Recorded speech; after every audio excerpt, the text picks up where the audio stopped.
ഹസ്ബൻഡും ചേച്ചിയും തമ്മിൽ പിരിഞ്ഞു എന്നൊക്കെ പറഞ്ഞ് ഒരുപാട് മീഡിയാസിൽ വരുന്നുണ്ട്.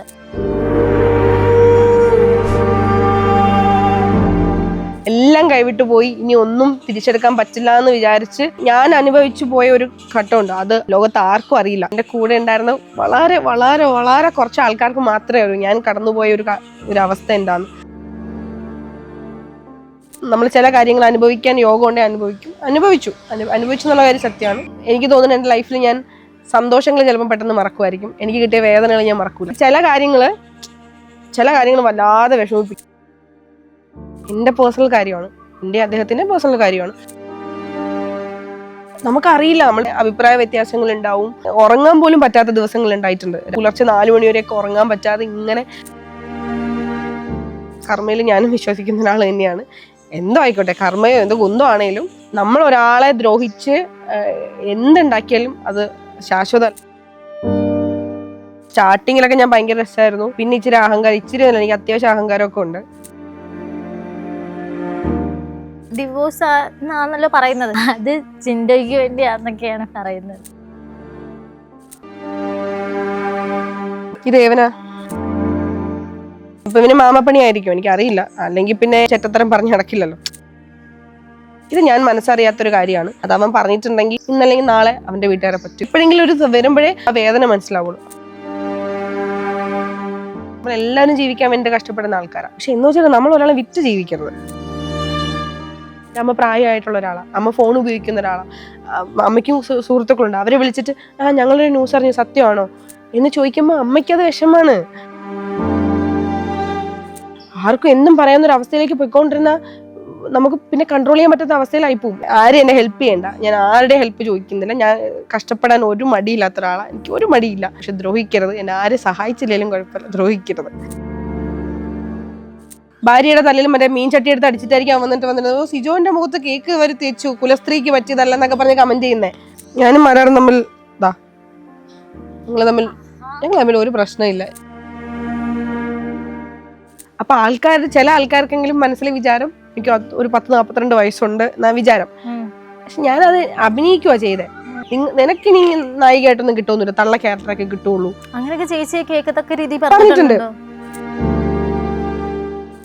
ഈ പ്രേക്ഷകരാണ് നമ്മുടെ ഈ സീരിയലായാലും സിനിമയിലും ഇരുന്ന് കുത്തിയിരുന്ന് കാണലും അവരെ പൈസ അവരുടെ ടൈം ഇൻവെസ്റ്റ് ചെയ്ത് അവരിന്ന് കാണുന്നത്. അപ്പൊ ഞാൻ അതിനല്ലേ വാല്യൂ കൊടുക്കേണ്ടത്. മറ്റവന്മാരെ നമ്മളെ വിറ്റ് ജീവിക്കുന്നവരാ, ഇവര് നമ്മുടെ പ്രൊഡക്റ്റ് വാങ്ങുന്നവരും. ഞാൻ ഇവർക്കാണ് വാല്യൂ കൊടുക്കുന്നത്. ആ ആൾക്കാരെയാണ് ഞാൻ റെസ്പെക്ട് ചെയ്യുന്നത്. ആ സ്നേഹവും സപ്പോർട്ടും എന്നും എനിക്കുണ്ടെന്ന് എനിക്ക് വിശ്വാസമുണ്ട്. അഫോർഡബിൾ റേറ്റിന് ടൂർ പാക്കേജ് നോക്കുന്നവരാണ് നിങ്ങൾ എന്ന് നിങ്ങൾക്ക് ഒരു അടിപൊളി ടീമിനെ ഞാൻ പരിചയപ്പെടുത്തി തരാം. സാഫർ group tours and guide. North Indian tour പാക്കേജുകൾ ആഗ്ര, ഡൽഹി, ജയ്പൂർ പാക്കേജ്, ആൻഡമാൻ പാക്കേജ്, കാശ്മീർ, അമൃത്സർ, ഡൽഹിയിൽ നിന്നും 9 ദിവസത്തെ വോൾവോ ബസ്സിലുള്ള ടൂർ പാക്കേജ്. അതുമാത്രമല്ല 2025 സെപ്റ്റംബറിൽ തിരുവനന്തപുരത്ത് നിന്നും കാശ്മീർ വരെ 27 ദിവസത്തെ വോൾവോ ബസ്സിലുള്ള ടൂർ പാക്കേജും ഉണ്ട്. ട്രാവൽ ഏജൻസികൾക്ക് നൽകുന്ന അതേ കോസ്റ്റിൽ തന്നെ കസ്റ്റമർക്കും നേരിട്ട് നൽകുന്ന ടൂർ ഏജൻസി. എല്ലാം 3 സ്റ്റാർ പ്രീമിയം പാക്കേജുകൾ. കൂടാതെ ട്രാവൽ ഇൻഷുറൻസും സർക്കാർ ജീവനക്കാർക്ക് LTC അസിസ്റ്റൻസ്. അപ്പോൾ ഒട്ടും വൈകാതെ തന്നെ സഫർ ഗ്രൂപ്പ് ടൂർസിലേക്ക് കണക്ട് ചെയ്തോ.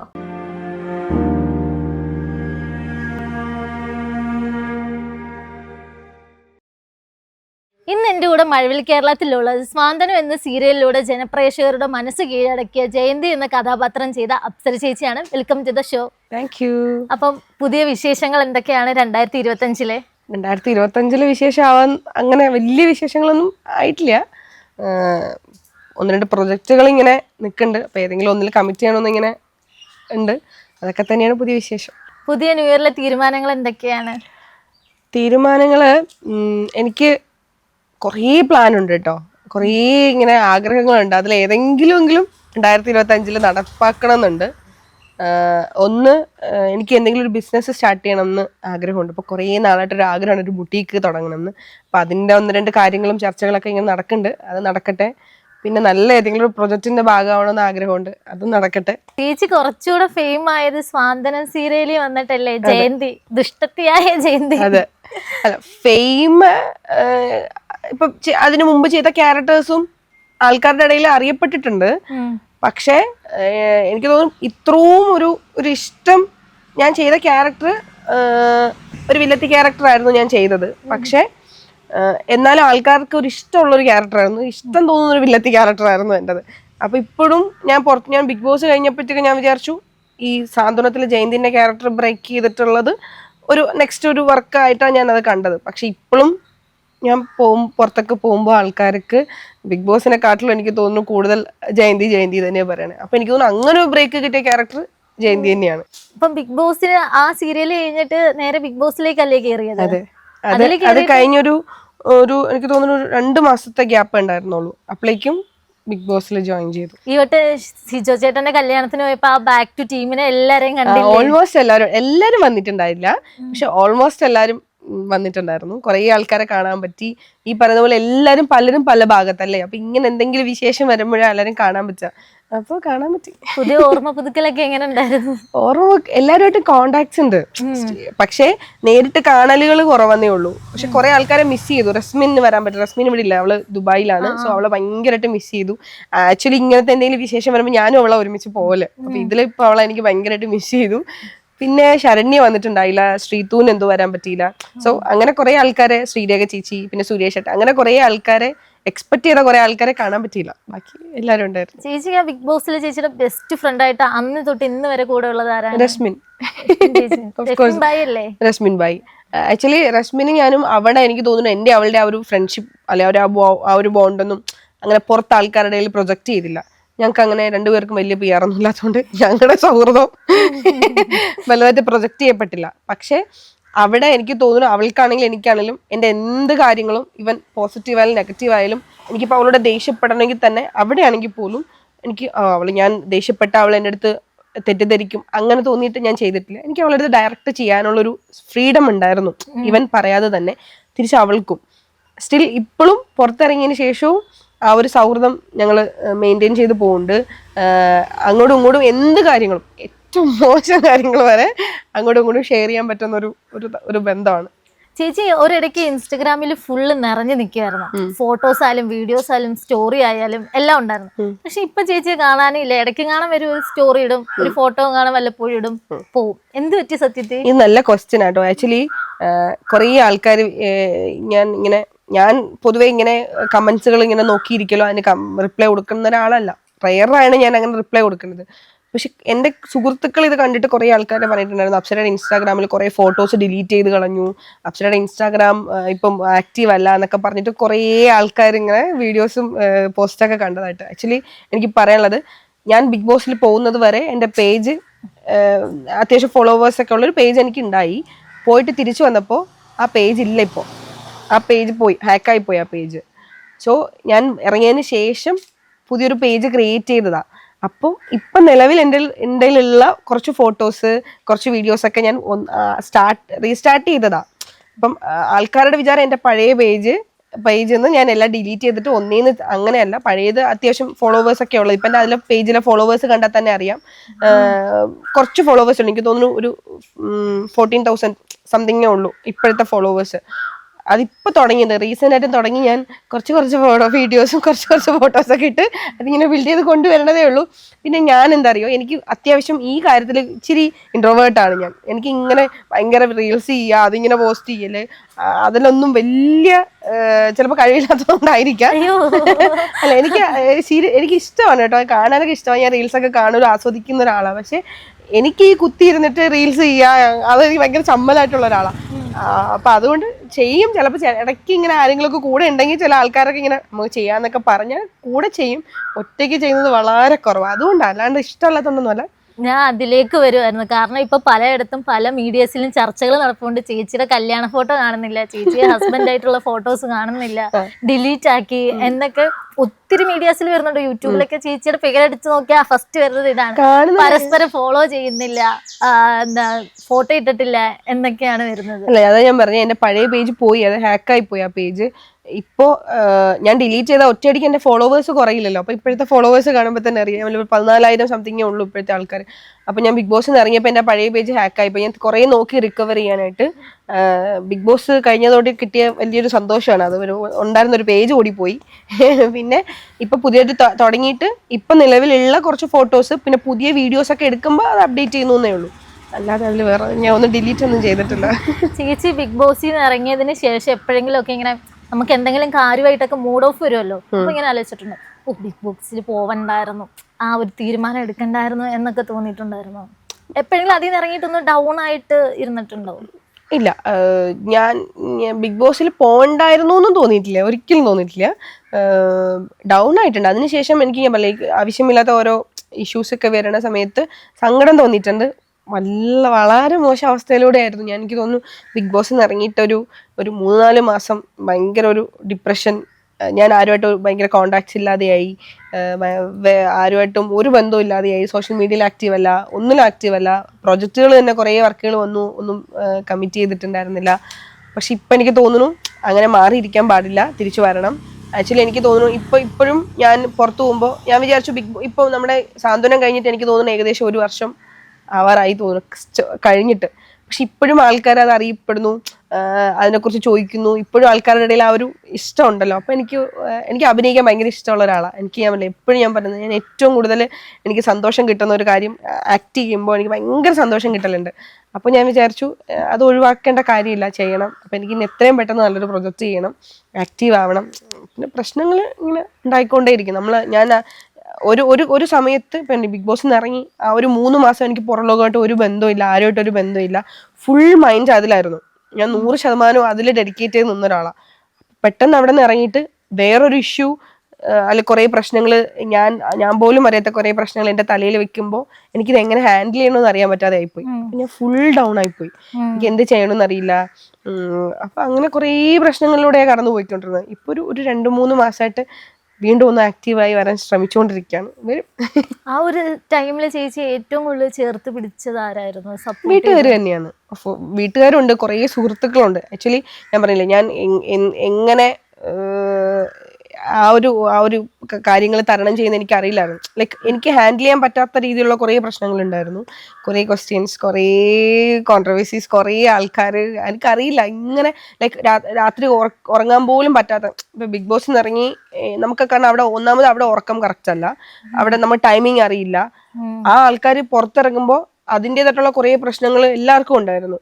അതിന് പുറമെ ഇങ്ങനെ ഇഷ്യൂസും കൂടി വരുമ്പോൾ ഫുൾ നമ്മുടെ എൻ്റെ കയ്യിൽ നിന്ന് പോയി. ലൈക്ക് ഉറങ്ങാൻ പോലും പറ്റാത്ത ദിവസങ്ങൾ ഉണ്ടായിട്ടുണ്ട്. രാവിലെ ഇപ്പൊ രാത്രിയൊക്കെ തന്നെ ഇപ്പൊ 1 മണിക്ക് 12 മണിക്കൊക്കെ ഉറങ്ങിയാൽ തന്നെ പുലർച്ചെ 4 മണി വരെയൊക്കെ ഉറങ്ങാൻ പറ്റാതെ ഇങ്ങനെ ഓരോ കാര്യങ്ങൾ. അപ്പൊ എന്റെ ഫ്രണ്ട്സ് ഒക്കെ പറയും, ഇത് ഓവർ തിങ്കിങ് ആണ്, നീ വെറുതെ ആലോചിക്കാണ്ട് എല്ലാം ഓക്കെ ആവും. പക്ഷെ ഉറങ്ങാൻ പറ്റണ്ടേ? നമ്മൾ ഓക്കെ ആവാൻ വേണ്ടിയിട്ടായിരിക്കും അവരിങ്ങനെ പറഞ്ഞു തരുന്നത്. പക്ഷെ നമുക്ക് സ്വയം ഇങ്ങനെ ആലോചിക്കുമ്പോൾ അയ്യോ ഒന്നും സെറ്റ് ആവുന്നില്ല, ഒന്നും ഓക്കെ ആവുന്നില്ല എന്നൊക്കെ പറഞ്ഞ് എൻ്റെ കൈ വിട്ട് പോയി, ഒന്നും തിരിച്ചു കിട്ടില്ല എന്നൊരവസ്ഥയിൽ വരെ പോയി. പക്ഷെ എൻ്റെ കുറേ സുഹൃത്തുക്കളുണ്ട്, അവരെല്ലാവരും എൻ്റെ ഒപ്പം ഉണ്ടായിരുന്നു. ലൈഫിൽ അതൊന്നും മറക്കാൻ പറ്റില്ല. നമ്മുടെ നല്ല അവസ്ഥയിൽ കൂടെ നിൽക്കുന്ന ആൾക്കാരല്ലോ നമ്മുടെ യഥാർത്ഥ ഫ്രണ്ട്സ്. നമ്മുടെ ഏറ്റവും ഒന്നും ഇല്ലാതിരിക്കുന്ന ഏറ്റവും മോശം അവസ്ഥയിൽ നമ്മുടെ കൂടെ നിൽക്കുന്ന അങ്ങനെ കുറേ ആൾക്കാരുണ്ട്. കുറേ ചേട്ടന്മാര്, കുറേ ചേച്ചിമാര്, കുറേ എൻ്റെ സുഹൃത്തുക്കൾ, അങ്ങനെ എൻ്റെ ഫാമിലി, അവരൊക്കെ തന്നെയാണ്. ചേച്ചി ഒരു മീഡിയയിൽ പറയുന്നത് കേട്ടോ, അതിൽ നിന്ന് ഇറങ്ങി വന്നിട്ട് എന്റെ കിളി മൊത്തത്തിൽ പോയപ്പോഴാണ് കുറെ മീഡിയാസ് വന്ന് വളഞ്ഞത്, ഓരോ ചോദ്യം ചോദിച്ചെന്നൊക്കെ. അപ്പം അതെങ്ങനെയായിരുന്നു ആ ഒരിത്? എടാന്ന് വെച്ചാല് ഞാൻ സീരിയസ് ആയിട്ട് ഞാൻ അന്നും ഇന്നും പറയണേ, കുറെ ആൾക്കാർ ഞാൻ ഇതൊക്കെ പറയുമ്പോഴത്തേക്കും താഴെ ഞാൻ അപ്പോ ഔട്ട് ആവുമെന്ന് ഞാൻ എക്സ്പെക്ട് ചെയ്യുന്ന ഒരാളല്ല. എനിക്ക് അറ്റ്ലീസ്റ്റ് ഒരു ഫൈനൽ 5 വരെയെങ്കിലും വരാൻ പറ്റും. ഞാൻ അതിന് വേണ്ടിയിട്ട് അവിടെ എന്തെങ്കിലുമൊക്കെ ചെയ്തിട്ടുള്ള ഒരാളാണ്. സോ അപ്പോൾ നമ്മളെക്കാൾ കൂടുതൽ നമ്മുടെ അത്ര പോലും നിൽക്കാൻ യോഗ്യതയില്ലാത്ത ആൾക്കാരവിടെ നിൽക്കുമ്പോൾ ഞാൻ ഇറങ്ങുമെന്ന് ഞാൻ ഒട്ടും എക്സ്പെക്ട് ചെയ്തിട്ടുണ്ടായിരുന്നില്ല, സത്യസന്ധമായിട്ട് പറഞ്ഞാൽ. അപ്പം ഇറങ്ങിയതിൻ്റെ ഒരു വിഷമവും ഒരു ഷോക്കൊക്കെ ഉണ്ടായിരുന്നു എനിക്ക്. അപ്പം ഈ പുറത്ത് നടക്കുന്ന ഒരു കാര്യങ്ങളും എനിക്ക് അറിയില്ല. പുറത്തിറങ്ങിയതിന് ശേഷം ഇവർ വന്നിട്ട് ചോദിക്കുന്ന ക്വസ്റ്റ്യൻസ് ഞാൻ പുറത്തിറങ്ങിയതിനേക്കാൾ കൂടുതൽ വേറെ കാര്യങ്ങൾ ചോദിച്ചു. മറ്റേ ആ വിഷയത്തെക്കുറിച്ച് എന്താണ് പറയാനുള്ളത്, ഇന്ന റിയാക്ഷനെ കുറിച്ച്, അപ്സരയ്ക്ക് എന്താണ് പറയാനുള്ളത്. അപ്പം എനിക്കറിയില്ല അതിനെക്കുറിച്ച് പറയാൻ ആക്ച്വലി. പക്ഷെ അപ്പോഴും അതിനെ വളച്ചൊടിച്ച് മീഡിയാസിന് വേറൊരു ഗുണമുണ്ടല്ലോ, നമ്മൾ പറയുന്നതേ ആയിരിക്കില്ലല്ലോ പുറത്ത് വരുന്നത്. അവർക്ക് എന്ത് ക്യാപ്ഷൻ ഇട്ടാലാണ് അല്ലെങ്കിൽ എന്ത് കാര്യം പുറത്ത് ആൾക്കാർക്ക് കിട്ടുന്നത്, ആൾക്കാരെങ്ങനെ എന്ത് ക്യാച്ച് ചെയ്യും അത് മാത്രമേ അവരിടുള്ളൂ. ചിലപ്പോൾ നമ്മൾ പറയുന്നത് വലിയ രസമായിരിക്കും, പക്ഷെ അതിൽ നമ്മുടെ വായിന്ന് ആൾക്കാർക്ക് കേൾക്കുമ്പോൾ പെട്ടെന്ന് ആൾക്കാർ ശ്രദ്ധിക്കുന്നുണ്ട്, അവർ മാത്രമേ കട്ട് ചെയ്തിടുള്ളൂ. അപ്പം അതുകൊണ്ട് അങ്ങനെ കുറേ പ്രശ്നങ്ങൾ ഉണ്ടായിരുന്നു. അപ്പം എനിക്ക് അവിടെ നിന്ന് ഇറങ്ങിയ സമയത്ത് അതിൻ്റെ കുറേ ടെൻഷനും കൺഫ്യൂഷനും കുറേ വിഷമവും ഇതൊക്കെ ആയിട്ട് ഇറങ്ങിയ ആളാണ് ഞാൻ. എയർപോർട്ടിൽ വന്ന് ഇറങ്ങുമ്പോൾ എന്നോട് വന്ന ക്വസ്റ്റ്യൻ ഇന്ന ഇഷ്യൂസിൽ എന്തൊക്കെയാണ് അപ്സരയ്ക്ക് റിയാക്ട് ചെയ്യാനുള്ള ചോദിക്കുമ്പോൾ എനിക്ക് അറിയില്ല എന്താ പറയേണ്ടതെന്ന്. ആ പറയാത്തതിനെ കുറിച്ച് പിന്നെ കുറേ ഇതുണ്ടായി. അപ്സര പ്രോപ്പറായിട്ട് റിയാക്ട് ചെയ്തില്ല എന്നൊക്കെ പറഞ്ഞിട്ട് ഞാൻ പിന്നെ അതൊന്നും വലുതായിട്ട് തലയെ കൊണ്ട് നടക്കാത്ത ആളാണ് ഞാൻ. ഇന്ത്യയിലും പ്രശ്നം പ്രശ്നം പിന്നെ അത് എന്തേലും ആവട്ടെ വേണ്ടാറോ അങ്ങനെ വിട്ടു. ചേച്ചി എങ്ങനെ ഈ ഒരു ആക്ടിങ്ങിലേക്ക് വന്നത്, സീരിയൽ രംഗത്തേക്ക് വന്നത്? ഞാൻ ഇപ്പം ഈ കലോത്സവം നടക്കുമല്ലേ, ശരിക്കും ഭയങ്കരമായിട്ട് മിസ് ചെയ്യുന്നുണ്ട്. ഞാൻ എല്ലാത്തിലും ആക്റ്റീവ് ആയിട്ടുള്ള ഒരാളായിരുന്നു. ലൈക്ക് കലോത്സവം എന്ന് പറയുമ്പോഴേ എനിക്ക് ഭയങ്കര നൊസ്റ്റമാണ്. ലൈക്ക് മോണാക്ട്, കഥാപ്രസംഗം, ഡാൻസ്, ഡ്രാമ എല്ലാത്തിലും പങ്കെടുക്കുമായിരുന്നു. സമ്മാനങ്ങൾ ഇപ്പോൾ സർട്ടിഫിക്കറ്റ്സ് ഒക്കെ എപ്പോഴും സൂക്ഷിച്ചു വെച്ചിട്ടുണ്ട്. അപ്പോൾ ആ സമയത്ത് കലോത്സവം എന്ന് പറയുമ്പോൾ ഇങ്ങനെ അതിലായിരിക്കും, ഫുൾ എൻഗേജ്ഡ് ആയിരിക്കും അതിൽ. അത് കഴിഞ്ഞിട്ട് അപ്പം എൻ്റെ സ്കൂളിലും കൂടെ പഠിച്ച പിള്ളേർക്കും നാട്ടിലൊക്കെ അറിയാം ഞാനിങ്ങനെ ആക്റ്റൊക്കെ ചെയ്യുമെന്ന്. അപ്പോൾ ആ സമയത്ത് ഒരു ഫോട്ടോഗ്രാഫർ ഗിരീഷ് അമ്പാടി എന്ന് പറഞ്ഞൊരു ചേട്ടനുണ്ട്. അപ്പം പുള്ളിക്കാരൻ എൻ്റെ ഒരു ഫ്രണ്ട് ഞങ്ങളുടെ നാട്ടിലുള്ളതാണ്, ഒരു ഫോട്ടോഗ്രാഫർ. അപ്പോൾ അവരിങ്ങനെ പറഞ്ഞിട്ടുണ്ടായിരുന്നു കുട്ടി ഇങ്ങനെ ആക്ടിങ് ഒക്കെ ചെയ്യും എന്നൊക്കെ. ഇങ്ങനെ എന്തോ അവരുടെ ഒരു സംഭാഷണത്തിനിടയ്ക്ക് ഇങ്ങനെ പറഞ്ഞു. അങ്ങനെ ഒരു മാഗസീൻ്റെ കവർ ചെയ്തിട്ടുണ്ടായിരുന്നു, ആയുരാരോഗ്യം എന്ന മാഗസീൻ്റെ കവർ ചെയ്തു. ആ സമയത്താണ് ഏഷ്യാനെറ്റിൽ അമ്മ എന്ന് പറയുന്ന സീരിയലിൽ പുതിയ ട്രാക്ക് വരികയാണ്. ഒരു 3 പുതിയ കുട്ടികളെ വേണമെന്ന് പറഞ്ഞിട്ട് അവരിങ്ങനെ പറഞ്ഞപ്പോൾ പുള്ളിക്കാരൻ പറഞ്ഞു ഇങ്ങനൊരു കുട്ടിയുണ്ട്, ഞങ്ങൾ ഇതിനൊരു മാഗസീൻ്റെ കവറൊക്കെ ചെയ്തിട്ടുണ്ടായി പറഞ്ഞിട്ട് സജസ്റ്റ് ചെയ്തു പുള്ളി. അപ്പോൾ അത് കണ്ടപ്പോൾ ഒരു ഓക്കെ ആയി, അങ്ങനെ പോയി. ആക്ച്വലി ആദ്യം വിളിക്കുന്നതല്ല, നായിക മാറിയിട്ട് അതിന് പകരമാണ് എന്നെ വിളിക്കുന്നത്.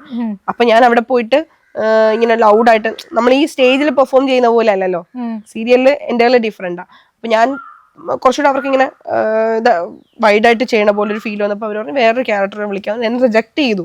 ആക്ച്വലി ഞാൻ ഫസ്റ്റ് പോയപ്പോൾ എന്നെ റിജക്ട് ചെയ്തു.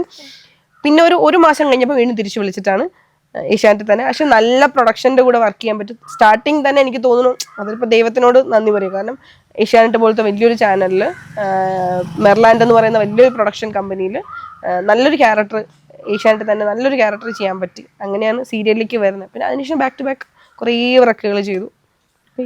അവസാനം ചെയ്തത് ഏഷ്യാനെറ്റ് തന്നെ. ഏഷ്യാനെറ്റിൽ കുറേ പ്രൊജക്ട് ചെയ്തിട്ടുണ്ട്. എൻ്റെ സ്റ്റാർട്ടിങ്ങും ഇപ്പൊ ലാസ്റ്റും, ഇപ്പം നിലവിൽ ലാസ്റ്റ് ഏഷ്യാനെറ്റ് തന്നെ. അതിനുശേഷം ഞാൻ ചോദിക്കുന്നതുകൊണ്ടൊന്നും തോന്നില്ല, ഇപ്പം ചേച്ചിയെ സംബന്ധിച്ച് ഒരുപാട് ഫേക്ക് ന്യൂസുകൾ മീഡിയാസിൽ വരുന്നുണ്ട്. എന്താ ഇപ്പൊ പറയാന്ന് എനിക്കറിയില്ല. ഹസ്ബൻഡും ചേച്ചിയും തമ്മിൽ പിരിഞ്ഞു എന്നൊക്കെ പറഞ്ഞ് ഒരുപാട് മീഡിയാസിൽ വരുന്നുണ്ട്, റിയാക്ഷൻസും വരുന്നുണ്ട്. അപ്പം ചേച്ചി അതൊക്കെ കണ്ടായിരുന്നു? സത്യത്തിൽ അതിന്റെ ഒരു വാസ്തവം അറിയാനായിട്ട് കുറെ പേര് ചേച്ചിയുടെ ആരാധകര് വെയിറ്റ് ചെയ്തിരിക്കുകയാണ്. അപ്പം ചേച്ചിക്ക് അതിനെക്കുറിച്ച് എന്താണ് പറയാനുള്ളത്? ഞാനും എൻ്റെ ഹസ്ബൻഡ് ഇതുവരെ വന്ന് സോഷ്യൽ മീഡിയയിൽ അങ്ങനത്തെ ഒരു കാര്യം പറഞ്ഞിട്ടില്ല. പിന്നെ എല്ലാത്തിനും എനിക്കിപ്പോൾ സോഷ്യൽ മീഡിയയിൽ എല്ലാത്തിനും ഒരു സ്പേസ് ഉണ്ട്. ഇപ്പം എൻ്റെ ഏറ്റവും അടുത്ത സുഹൃത്താണെങ്കിൽ കൂടി അവരുടെ ഏറ്റവും പേഴ്സണൽ ആയിട്ടുള്ള കാര്യങ്ങളിൽ ഞാനൊരു പരിധിയിൽ കൂടുതൽ നമ്മൾ ഇടപെടാൻ പോവാത്ത ഒരാളാണ് ഞാൻ. തിരിച്ച് ഞാനും അത് ആഗ്രഹിക്കുന്നുണ്ട്. ഞാൻ ഒരു മീഡിയ പേഴ്സൺ ആണ്, സോഷ്യൽ മീഡിയയിൽ വർക്ക് ചെയ്യുന്ന ഒരാളാണ് എന്ന് വെച്ചിട്ട് എൻ്റെ ഏറ്റവും പേഴ്സണൽ ആയിട്ടുള്ള കാര്യങ്ങൾ ചിലപ്പം ഉണ്ടായാലും ഇല്ലെങ്കിലും എനിക്കത് റിവീൽ ചെയ്യാൻ താല്പര്യമില്ലാത്ത അതിൽ മീഡിയാസിനൊന്നും ഇടപെടാൻ അവകാശമില്ല. റൈറ്റ്. ഇതിപ്പോൾ എന്താ വെച്ചാൽ ഞാനോ എൻ്റെ ഹസ്ബൻഡോ അങ്ങനെ ഒരു കാര്യം വന്ന് പറയുന്നത് വരെ അല്ലെങ്കിൽ അതിനെക്കുറിച്ച് സംസാരിക്കുന്നത് വരെ കുറേ ആൾക്കാർ ഞാൻ കാണുന്നുണ്ട്, വീഡിയോസ് ഇടുന്നു, അതിനെക്കുറിച്ച് ക്വസ്റ്റ്യൻസ് ചോദിക്കുന്നു, അങ്ങോട്ടും ഇങ്ങോട്ടും വേറെ ആൾക്കാർ ആർഗ്യൂ ചെയ്യുന്നു. എനിക്കറിയില്ല. ചേച്ചി അതൊക്കെ കണ്ടായിരുന്നല്ലേ? അല്ല, കാണുമല്ലോ, സ്വാഭാവികമായിട്ട് നമ്മൾ കാണുമല്ലോ. പക്ഷേ ഞാൻ എൻ്റെ പേഴ്സണൽ കാര്യങ്ങൾ എനിക്കങ്ങനെ അധികം സോഷ്യൽ മീഡിയയിൽ വന്ന് വലിച്ച് ഇടാൻ താല്പര്യമില്ലാത്ത ഒരാളാണ് ഞാൻ. പറയാറൊക്കെ ഉണ്ട്. പക്ഷേ ഏറ്റവും പേഴ്സണൽ ആയിട്ടുള്ള കാര്യങ്ങൾ എനിക്കങ്ങനെ ഡിസ്കസ് ചെയ്യാൻ താല്പര്യമില്ല. അത് എത്ര മീഡിയാസ് എന്ന് പറഞ്ഞാലും ഒരാൾക്ക് താല്പര്യമില്ലാതിരിക്കുന്ന സമയത്ത് അവരുടെ പേഴ്സണൽ കാര്യങ്ങൾ ഇടപെടാതിരിക്കുന്നതായിരിക്കും ഏറ്റവും ബെറ്റർ. ഞാൻ പോലും അറിയാതെ കുറേ ആൾക്കാർ വീഡിയോ ഇങ്ങനെ ഇപ്പം എൻ്റെ സോഷ്യൽ മീഡിയ അക്കൗണ്ടിൽ വന്നിട്ട് തന്നെ ഞാൻ എൻ്റെ ഫോട്ടോസും കാര്യങ്ങളൊക്കെ ഡിലീറ്റ് ചെയ്തു, അങ്ങനെ അങ്ങോട്ടും ഇങ്ങോട്ടും ഫോളോ ചെയ്യുന്നില്ല. അതൊക്കെ എന്തിനാണ് ഇവർ നോക്കണമെന്ന് വെച്ചാൽ എനിക്കറിയില്ല. എൻ്റെ പേജ് എൻ്റെ ഞാൻ ഇടുന്ന പോസ്റ്റിന് താഴെ വേറെ ആൾക്കാർ കമൻറ്റ് ഇടും. ആ കമൻറ്റ് കണ്ടിട്ട് ഞാൻ റിയാക്ട് ചെയ്തില്ല എന്ന് വെച്ചിട്ട് വേറെ ആൾക്കാർ വീഡിയോ ഇടുന്നൊക്കെ ഞാൻ കണ്ടിട്ടുണ്ട്. ഞാൻ ഈ കമൻസ് ഒന്നും അങ്ങനെ നോക്കാത്ത ഒരാളാണ്. ചിലപ്പോൾ റെയറായിട്ടായിരിക്കും നോക്കുന്നത്, റിപ്ലൈ കൊടുക്കുന്നതൊക്കെ. എല്ലാ കമൻസിനൊന്നും എനിക്ക് താല്പര്യമില്ല. എനിക്ക് താല്പര്യമില്ലാത്ത കാര്യം ഞാൻ ചെയ്യണമെന്ന് പറഞ്ഞിട്ട് സോഷ്യൽ മീഡിയ എന്തിനാണ് വാശി പിടിക്കുന്നതെന്ന് വെച്ചാൽ എനിക്കറിയില്ല. അപ്പം ഞാൻ അതിനോട് റിയാക്ട് ചെയ്യാനേ ആഗ്രഹിക്കുന്നില്ല. കാരണം എൻ്റെ പേഴ്സണൽ കാര്യമാണ്, എൻ്റെ അദ്ദേഹത്തിൻ്റെ പേഴ്സണൽ കാര്യമാണ്. ഞങ്ങൾക്കത് റിവീൽ ചെയ്യാനോ അല്ലെങ്കിൽ അതിനെക്കുറിച്ച് സംസാരിക്കാനോ ഒന്നും താല്പര്യമില്ല. പറയുന്നവർ പറഞ്ഞോട്ടെ, നമ്മളെ കൂടി അതിന് യെസ് പറയുമ്പോഴാണല്ലോ അത് വീണ്ടും ഇങ്ങനെ വലുതായിക്കൊണ്ടിരിക്കുന്നത്. സോ എനിക്കത് സംസാരിക്കാൻ താല്പര്യമില്ല. ഇപ്പം സോഷ്യൽ മീഡിയസിൽ മെയിനായിട്ട് വരുന്ന വേറെ ഒരു ആൽബിച്ചേട്ടൻ്റെ മാത്രമല്ല വേറൊരു ആളോട് ഇതിൻ്റെ അകത്ത് എൻട്രി ചെയ്യുന്നുണ്ട്, ജിൻഡോ. ജിൻഡോ ചേട്ടനും ചേച്ചിയും തമ്മിലുള്ള ഒരു ബന്ധത്തെക്കുറിച്ച് ഒരുപാട് വ്യാജവാർത്തകൾ വരുന്നുണ്ട്. കാരണം ഇതില് ഒരു പുള്ളി ഇപ്പൊ കാണിക്കുന്നുണ്ട്, ഈ ഒരു പുള്ളിക്കാരൻ കേട്ട വാർത്തകളെല്ലാം സത്യമാണ്. ജിൻഡോയും അപ്സരയും ഒന്നിക്കുന്നു. ഇത് ഏവനാ? ചേച്ചി ഇത് കണ്ടിട്ടില്ലേ? ഇല്ലടാ, ഞാൻ ഇങ്ങനത്തെ ചൊറി വാർത്തകളൊന്നും നോക്കാറില്ല. അതാണ് ഫുൾ. ഇതാണ് ഇപ്പൊ ഇവൻ വരുന്നത്. ഏതാ, ഇവന്റെ പേജ് ഏതാ? ഇതാണ് അപ്പം ജിൻഡോയും ചേച്ചിയും തമ്മിലുള്ള ന്യൂസ്. അല്ല, ഞാൻ ചോദിക്കട്ടെ, ഇത് പുള്ളി ഞാൻ കാണുന്നില്ല. എന്ത് സ്റ്റേറ്റ്മെന്റ് പുള്ളി പറഞ്ഞത്? നിങ്ങൾ തമ്മിൽ ചെറിയൊരു ഈ ഒരു ഡിവോഴ്സ് എന്നാണല്ലോ പറയുന്നത്, വേറെ പിരിയാൻ പോവാന്ന്. അത് ജിൻഡോയ്ക്ക് വേണ്ടിയാന്നൊക്കെയാണ് പറയുന്നത്. ഞാൻ അറിഞ്ഞിട്ടില്ല. ഇപ്പഴാണ് ജിൻഡോ ചേട്ടനും ഞാനും പുള്ളി പറയുന്നുണ്ട് എന്തോ സ്റ്റാർട്ടിങ്ങിലൊക്കെ ഞാൻ ഭയങ്കര രസമായിരുന്നു, പിന്നെ ഇച്ചിരി അഹങ്കാരം, ഇച്ചിരി അല്ല, എനിക്ക് അത്യാവശ്യം അഹങ്കാരമൊക്കെ ഉണ്ട്. പിന്നെ എനിക്ക് അങ്ങനെ പാവം പോലെ അഭിനയിച്ചിട്ട് പ്രത്യേകിച്ചൊന്നും കിട്ടാനില്ല. പിന്നെ ഞാൻ അങ്ങനെ ആവശ്യമില്ലാത്തടത്ത് അഹങ്കാരം കാണിക്കുന്ന ഒരാളല്ല. എന്നെ പേഴ്സണലി അറിയുന്ന ആൾക്കാർക്കും അത്ര അഹങ്കാരിയായിരുന്നെങ്കിൽ ഇപ്പോൾ 10-11 വർഷം ഈ മേഖലയിൽ ഒട്ടും അറിയാൻ പറ്റില്ല. അങ്ങനെ എന്നെ ഇപ്പം എൻ്റെ അഹങ്കാരം സഹിച്ച് എന്നെ വർക്കിനെ വിളിക്കേണ്ടയോ അല്ലെങ്കിൽ എന്നെ അങ്ങനെ സൗഹൃദം വെക്കേണ്ട അതൊന്നും ആർക്കും വലിയ നിർബന്ധമൊന്നുമില്ലല്ലോ. അപ്പം അഹങ്കാരം കാണിക്കേണ്ട സ്ഥലത്തൊക്കെ ഞാൻ അഹങ്കാരം കാണിക്കുന്ന ആൾ തന്നെയാണ്. അതിന് എനിക്ക് വലിയ കുഴപ്പമൊന്നുമില്ല. പിന്നെ എന്താ പറയുക, ജിൻഡോ ചേട്ടൻ്റെ കാര്യം, ജിൻഡോ ചേട്ടൻ ഞാനും എനിക്കൊന്ന് ബിഗ് ബോസിന്റെ ആ ഫ്ലോർ വെച്ചിട്ട് തന്നെ ഞാനും അങ്ങനെ വലിയ ആർഗ്യുമെന്റ്സ് ഒന്നും നമ്മൾ തമ്മിൽ അങ്ങനെ ഉണ്ടായിട്ടില്ല. എനിക്ക് തോന്നുന്നു കുറേ പെർഫോം ചെയ്തിട്ടുള്ളത് ഞങ്ങൾ ഒരുമിച്ച് തന്നെയാണ്. പുറത്തിറങ്ങിയതിനു ശേഷം ഞാനും ജിൻഡോ ചേട്ടൻ തമ്മിൽ ഒരു കോണ്ടാക്റ്റും ഇല്ല. ദൈവം സഹായിച്ച്. അവിടെ നല്ല സുഹൃത്തുക്കളായിരുന്ന പല ആൾക്കാരും പുറത്ത് വന്നിട്ട് ഒരു കോണ്ടാക്ട് ഇല്ലാത്ത കുറെ ആൾക്കാരുണ്ട്. അതിലൊരാൾ ജിൻഡോ ചേട്ടനാണ്. പിന്നെ ഈ ന്യൂസ് ഞാൻ കണ്ടിട്ടുണ്ടായിരുന്നില്ല, ഇപ്പൊ നിങ്ങൾ പറഞ്ഞപ്പോഴാണ് കണ്ടത്. എനിക്കറിയില്ല ഇവൻ എന്താ പറയാ, എന്തായാലും ഇവനെ വിളിക്കുന്നുണ്ട്, കാരണം എനിക്കും അറിയണമല്ലോ അതിന്റെ ഡീറ്റെയിൽസ് ഒന്ന് അറിയാൻ വേണ്ടിയിട്ടാ. നമ്മളെ ഒരാളെ പറ്റി എനിക്കിപ്പോ ഇവന്റെ അടുത്ത് മാത്രല്ല, ഇപ്പൊ എന്താ സത്യം എന്തോ ഇത് മാത്രല്ല വേറെയും കുറെ പേര്. ഇവന് മാമപ്പണി ആയിരിക്കും, എനിക്കറിയില്ല. അല്ലെങ്കിൽ പിന്നെ ഇങ്ങനെ പ്രത്യേക ചെറ്റത്തരം പറഞ്ഞു നടക്കില്ലല്ലോ. നമുക്ക് ജീവിക്കാൻ വേണ്ടിയിട്ട് നമുക്ക് ഞാൻ കുറെ ആൾക്കാരെ പറഞ്ഞു കേട്ടിട്ടുണ്ട്, നമുക്ക് ജീവിക്കാൻ വേണ്ടിയിട്ടാണ് എല്ലാവരും പണിയെടുക്കുന്നത്. ഇപ്പൊ നിങ്ങളിന് എത്ര ദൂരം നിന്ന് ഇവിടെ വന്നത്, ഇപ്പൊ എൻ്റെ ഒരു ഇന്റർവ്യൂ എടുക്കുമ്പോൾ നിങ്ങൾക്ക് അതിൽ എന്തെങ്കിലും ബെനിഫിറ്റ് ഉണ്ടായിട്ടുണ്ടായിരിക്കും. അപ്പൊ ഞാനും ഇരിക്കുന്നത് എന്തുകൊണ്ടാണ്, എനിക്കും എൻ്റെ ഇന്റർവ്യൂ പുറത്തു വരുമ്പോൾ എനിക്കും എന്തെങ്കിലും ബെനിഫിറ്റ് ഉണ്ട്. നമ്മൾ എല്ലാവരും ജീവിക്കാൻ വേണ്ടി കഷ്ടപ്പെടുന്ന ആൾക്കാരാണ്. പക്ഷെ എന്ന് വെച്ചാൽ നമ്മൾ ഒരാളെ വിറ്റ് ജീവിക്കരുത്. ഒരാളുടെ ഇമോഷൻ, ഒരാളുടെ അവസ്ഥകൾ, അല്ലെങ്കിൽ ഒരാളുടെ ഇല്ലാത്ത കാര്യങ്ങൾ ഉണ്ടാക്കി പറഞ്ഞ് അങ്ങനെ വിറ്റ് നമ്മൾ ജീവിച്ചാൽ, ഇപ്പൊ ഇയാൾ തന്നെ പറഞ്ഞ കർമ്മയെന്ന് പറയുന്നുണ്ട്, കർമ്മയിൽ ഞാനും വിശ്വസിക്കുന്ന ഒരാൾ തന്നെയാണ്. എന്തോ ആയിക്കോട്ടെ, കർമ്മയോ എന്തോ കുന്തോ ആണെങ്കിലും നമ്മൾ ഒരാളെ ദ്രോഹിച്ച് എന്തുണ്ടാക്കിയാലും അത് ശാശ്വതമല്ലെന്ന് വിശ്വസിക്കുന്ന ഒരാളാണ് ഞാൻ. ഇത് ഞാൻ മനസ്സറിയാത്തൊരു കാര്യമാണ്. അത് അവൻ പറഞ്ഞിട്ടുണ്ടെങ്കിൽ ഇന്നല്ലെങ്കിൽ നാളെ അവൻ്റെ വീട്ടുകാരെ പറ്റിയോ അല്ലെങ്കിൽ അവനെ പറ്റിയോ അവന് വേണ്ടപ്പെട്ട ആരെങ്കിലും പറ്റി ഇതുപോലെ ആരെങ്കിലും നാട്ടുകാരോ സോഷ്യൽ മീഡിയയിലോ ഇത് എപ്പോഴെങ്കിലും ഒരു വരുമ്പോഴേ കറക്റ്റ് ആ വേദന മനസ്സിലാവുള്ളൂ. അങ്ങനെ ഉണ്ടാവാതിരിക്കട്ടെ, പക്ഷെ ഉണ്ടായാലേ അവൻ ആ വേദന അറിയാൻ പറ്റുള്ളൂ. പിന്നെ ഇവനോട് ഞാൻ എന്തായാലും ഞാൻ പറയില്ല, ഇങ്ങനെ സോഷ്യൽ മീഡിയയിൽ വരുന്ന മോശമായിട്ടുള്ള കമന്റ്സുകൾക്കോ റിയാക്ഷൻസിനോ ഒന്നും റിയാക്ട് ചെയ്യാത്ത ഒരാളാണ്. ഇപ്പൊ നിങ്ങളെനിക്ക് കാണിച്ചു തന്ന 1500 ന്യൂസുകൾ, ഇതിനൊക്കെ ഞാൻ റിയാക്ട് ചെയ്യാൻ നിന്നാൽ എൻ്റെ ബാക്കി പണി ഒന്നും നടക്കൂല. ഞാൻ അതിൻ്റെ പുറകെ ഇരിക്കേണ്ടി വരും. അതുകൊണ്ടാണ് ഇതിലൊന്നും ഞാൻ ഇടപെടാതെ എടുക്കുന്നത്. പക്ഷെ ചില കാര്യങ്ങൾ വല്ലാതെ വിഷമിപ്പിക്കും. ഞാൻ പറഞ്ഞില്ലേ, ഇപ്പം ബിഗ് ബോസ് നിന്ന് ഇറങ്ങിയതിന് ശേഷം ഇതുപോലെ കുറേ ഇല്ലാത്ത ന്യൂസുകൾ കണ്ടപ്പോൾ ലൈഫിൽ എല്ലാം കൈവിട്ടു പോയി, ഇനി ഒന്നും തിരിച്ചെടുക്കാൻ പറ്റില്ല എന്ന് വിചാരിച്ച് അത്രയും ഞാൻ അനുഭവിച്ചു പോയ ഒരു വിഷമമുണ്ട്, അല്ലെങ്കിൽ ഒരു ഘട്ടമുണ്ട്. അത് ലോകത്ത് ആർക്കും അറിയില്ല. ഈ പറഞ്ഞ പോലെ എൻ്റെ ഒപ്പം നിന്ന് എൻ്റെ കൂടെ ഉണ്ടായിരുന്ന വളരെ വളരെ വളരെ കുറച്ച് ആൾക്കാർക്ക് മാത്രമേ അറിയൂ ഞാൻ കടന്നുപോയ ഒരു അവസ്ഥ എന്താന്ന്. അതിന്ന് ഞാനിപ്പോൾ ഓവർകം ചെയ്ത് ഇതുവരെ വന്നു. വീണ്ടും ഇതുപോലെ ഓരോ ഞാൻ അറിയാത്ത കാര്യങ്ങൾ, ഞാൻ ചെയ്ത കാര്യങ്ങൾ ആര് പറഞ്ഞാലും ഞാൻ വലിയ ബോധർ ചെയ്യാത്ത ഒരാളാണ്. കാരണം ഞാൻ എന്തെങ്കിലും ചെയ്യുന്നുണ്ടെങ്കിൽ അതെനിക്ക് പൂർണ്ണമായിട്ടും ബോധത്തോടെ തന്നെ ഞാൻ ചെയ്യുള്ളൂ. ബോധം കേട്ട് ഞാനൊന്നും ചെയ്യില്ല. അപ്പം ഞാൻ ചെയ്ത കാര്യങ്ങളെക്കുറിച്ച് പറഞ്ഞാൽ എനിക്കതിൽ പ്രശ്നമില്ല, കാരണം ഞാൻ ചെയ്തിട്ടാണല്ലോ. പക്ഷെ ഞാൻ ചെയ്യാത്ത കാര്യങ്ങൾ പറയുമ്പോൾ എന്താ പറയുക, നമുക്ക് ഭയങ്കര വിഷമം ഉണ്ടാവുക. എനിക്ക് ദേഷ്യത്താൽ കൂടുതൽ വിഷമം വരും. നമ്മൾ ചെയ്യാഞ്ഞിട്ടാണല്ലോ ഇതൊക്കെ കേൾക്കേണ്ടി വരില്ല എന്നുണ്ട്. അതുപോലത്തെ ഒരു സംഭവമാണ് ഇതും. ജിൻഡോ ചേട്ടൻ ഇത് അറിഞ്ഞിട്ടുണ്ടോന്ന് എനിക്കറിയില്ല. അറിഞ്ഞാലില്ലെങ്കിൽ എന്തായാലും എനിക്ക് പറയാനുള്ളത്, ഞാൻ അറിഞ്ഞിട്ടില്ല. അപ്പം എനിക്ക് ഈ സഹോദരനെ സ്നേഹത്തോടെ ഞാൻ വിളിക്കുന്നുണ്ട്. വിളിച്ചിട്ട് ഞാൻ അന്വേഷിക്കാം എന്താണ് ഈ സഹോദരൻ പറയാനുള്ള ഒരു മോട്ടീവ് എന്താണ്, അല്ലെങ്കിൽ യാതൊരു വിധ ഞാനും ജിൻഡോ ചേട്ടന് കോണ്ടാക്ട് പോലും ഇല്ല. അപ്പൊ ഇവൻ എന്താണ് തൽക്കാലം ഞാൻ വേറെ കെട്ടാൻ അല്ലെങ്കിൽ ഒന്നുകൂടെ കെട്ടാൻ ഞാൻ തൽക്കാലം ഇപ്പൊ എന്തായാലും തീരുമാനമൊന്നും എടുത്തിട്ടില്ല, ആഗ്രഹിക്കുന്നില്ല. ജിൻഡോ ചേട്ടന്റെ കല്യാണം ഏകദേശം ആയിരിക്കുകയാണ്. അപ്പൊ എന്നെയും ജിൻഡോ ചേട്ടനെ കെട്ടിച്ചിട്ട് ഇയാൾക്ക് എന്താ കിട്ടണമെന്ന് എനിക്കറിയില്ല. നിലവിൽ അത് കള്ളത്തരാണ്, അങ്ങനത്തെ ഒരു സംഭവമില്ല. കള്ളത്തരം എന്ന് മാത്രമല്ല എനിക്ക് ചിരി വരിക കേൾക്കുമ്പോ. സത്യം ഒരിക്കലും അത് സംഭവിക്കാത്ത ഞങ്ങൾ തമ്മിലൊരു കോണ്ടാക്ട് പോലും ഇല്ല. ഏതെങ്കിലും ഫംഗ്ഷൻ വെച്ച് കാണുമ്പോൾ ഞങ്ങൾ കാണലും സംസാരിക്കലൊക്കെ ഉണ്ട്, അല്ലാതെ ഒരു കോണ്ടാക്റ്റും ഇല്ല. ഈ ന്യൂസ് ഞാൻ അറിഞ്ഞിട്ടുമില്ല. അപ്പം ഇയാളെ തന്നെ വിളിച്ച് നേരിട്ട് ചോദിക്കാം. പിന്നെ എനിക്ക് പൊതുവെ പറയണ്ടത്, കുറേ ആൾക്കാർ ഇപ്പം ഇങ്ങനെ കുറേ ന്യൂസുകൾ കാണുന്നുണ്ട്, അവരങ്ങനെ ചെയ്തു, അവരങ്ങനെ പോയി, അവർ അഹങ്കാരം മറ്റേതെന്ന് വെച്ചാൽ കുറേ ന്യൂസുകളുണ്ട്. റിക്വസ്റ്റ് ആണ്, എല്ലാ മീഡിയാസിനോടും റിക്വസ്റ്റ് ആണ്. ഞാൻ കുറേ വർഷമായിട്ട് ഈ മേഖലയിൽ വർക്ക് ചെയ്യുന്ന ഒരാളാണ്.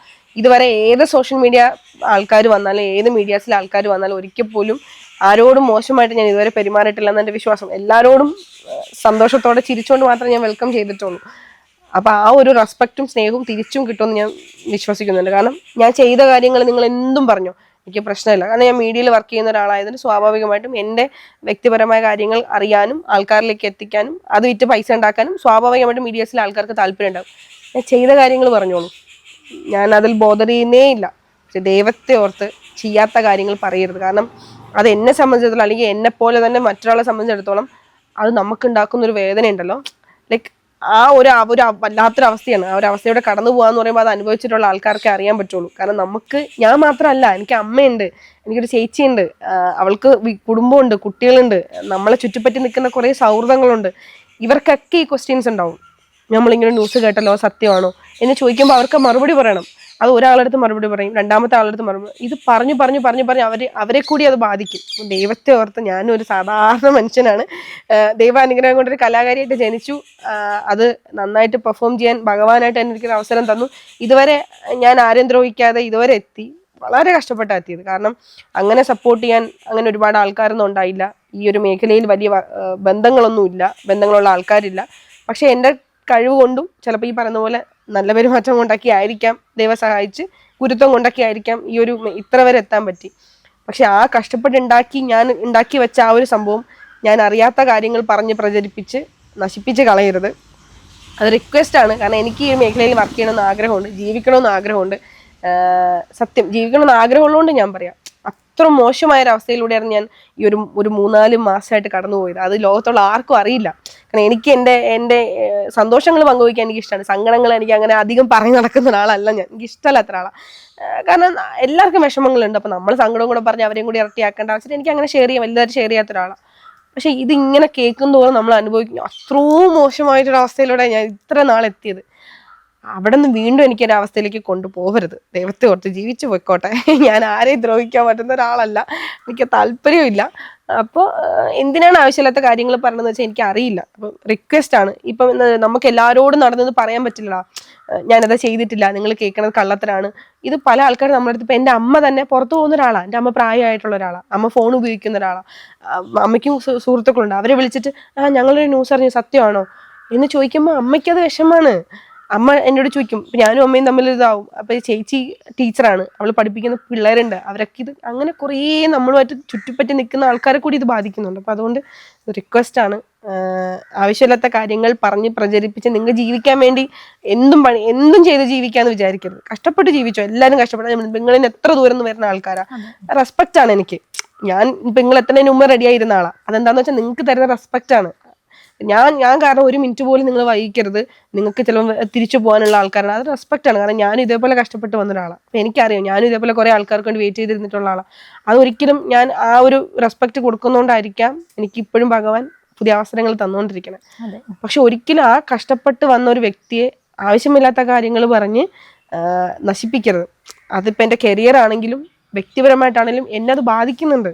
ഒരുപാട് സ്ട്രഗിൾ ചെയ്ത് എന്നെ വിഷമിപ്പിക്കുന്നുണ്ട്. ഞാൻ പറഞ്ഞില്ലേ, ഞാനിപ്പോ ഈ ബിഗ് ബോസ് ഇറങ്ങിയതിന് ശേഷം ഞാൻ അറിയാത്ത കുറേ വാർത്തകൾ എന്റെ തലയെ കൊണ്ട് വെച്ചിട്ടുണ്ട് മീഡിയാസ്.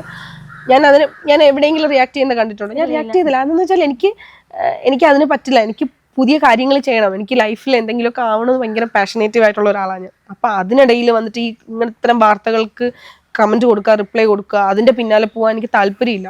പിന്നെ ഇപ്പൊ നമ്മുടെ സമൂഹത്തിൽ നമുക്കറിയാം, ആരെ എന്തും പറയാവുന്നൊരു ഇതുണ്ട്. എനിക്ക് ഈ കഴിഞ്ഞ കുറച്ച് നാൾക്ക് മുമ്പ് സോഷ്യൽ മീഡിയയിൽ ഇതേപോലെ ഒരു അലിഗേഷൻ വന്ന സമയത്ത് ഞാൻ നിയമപരമായിട്ട് പോകാൻ നോക്കി.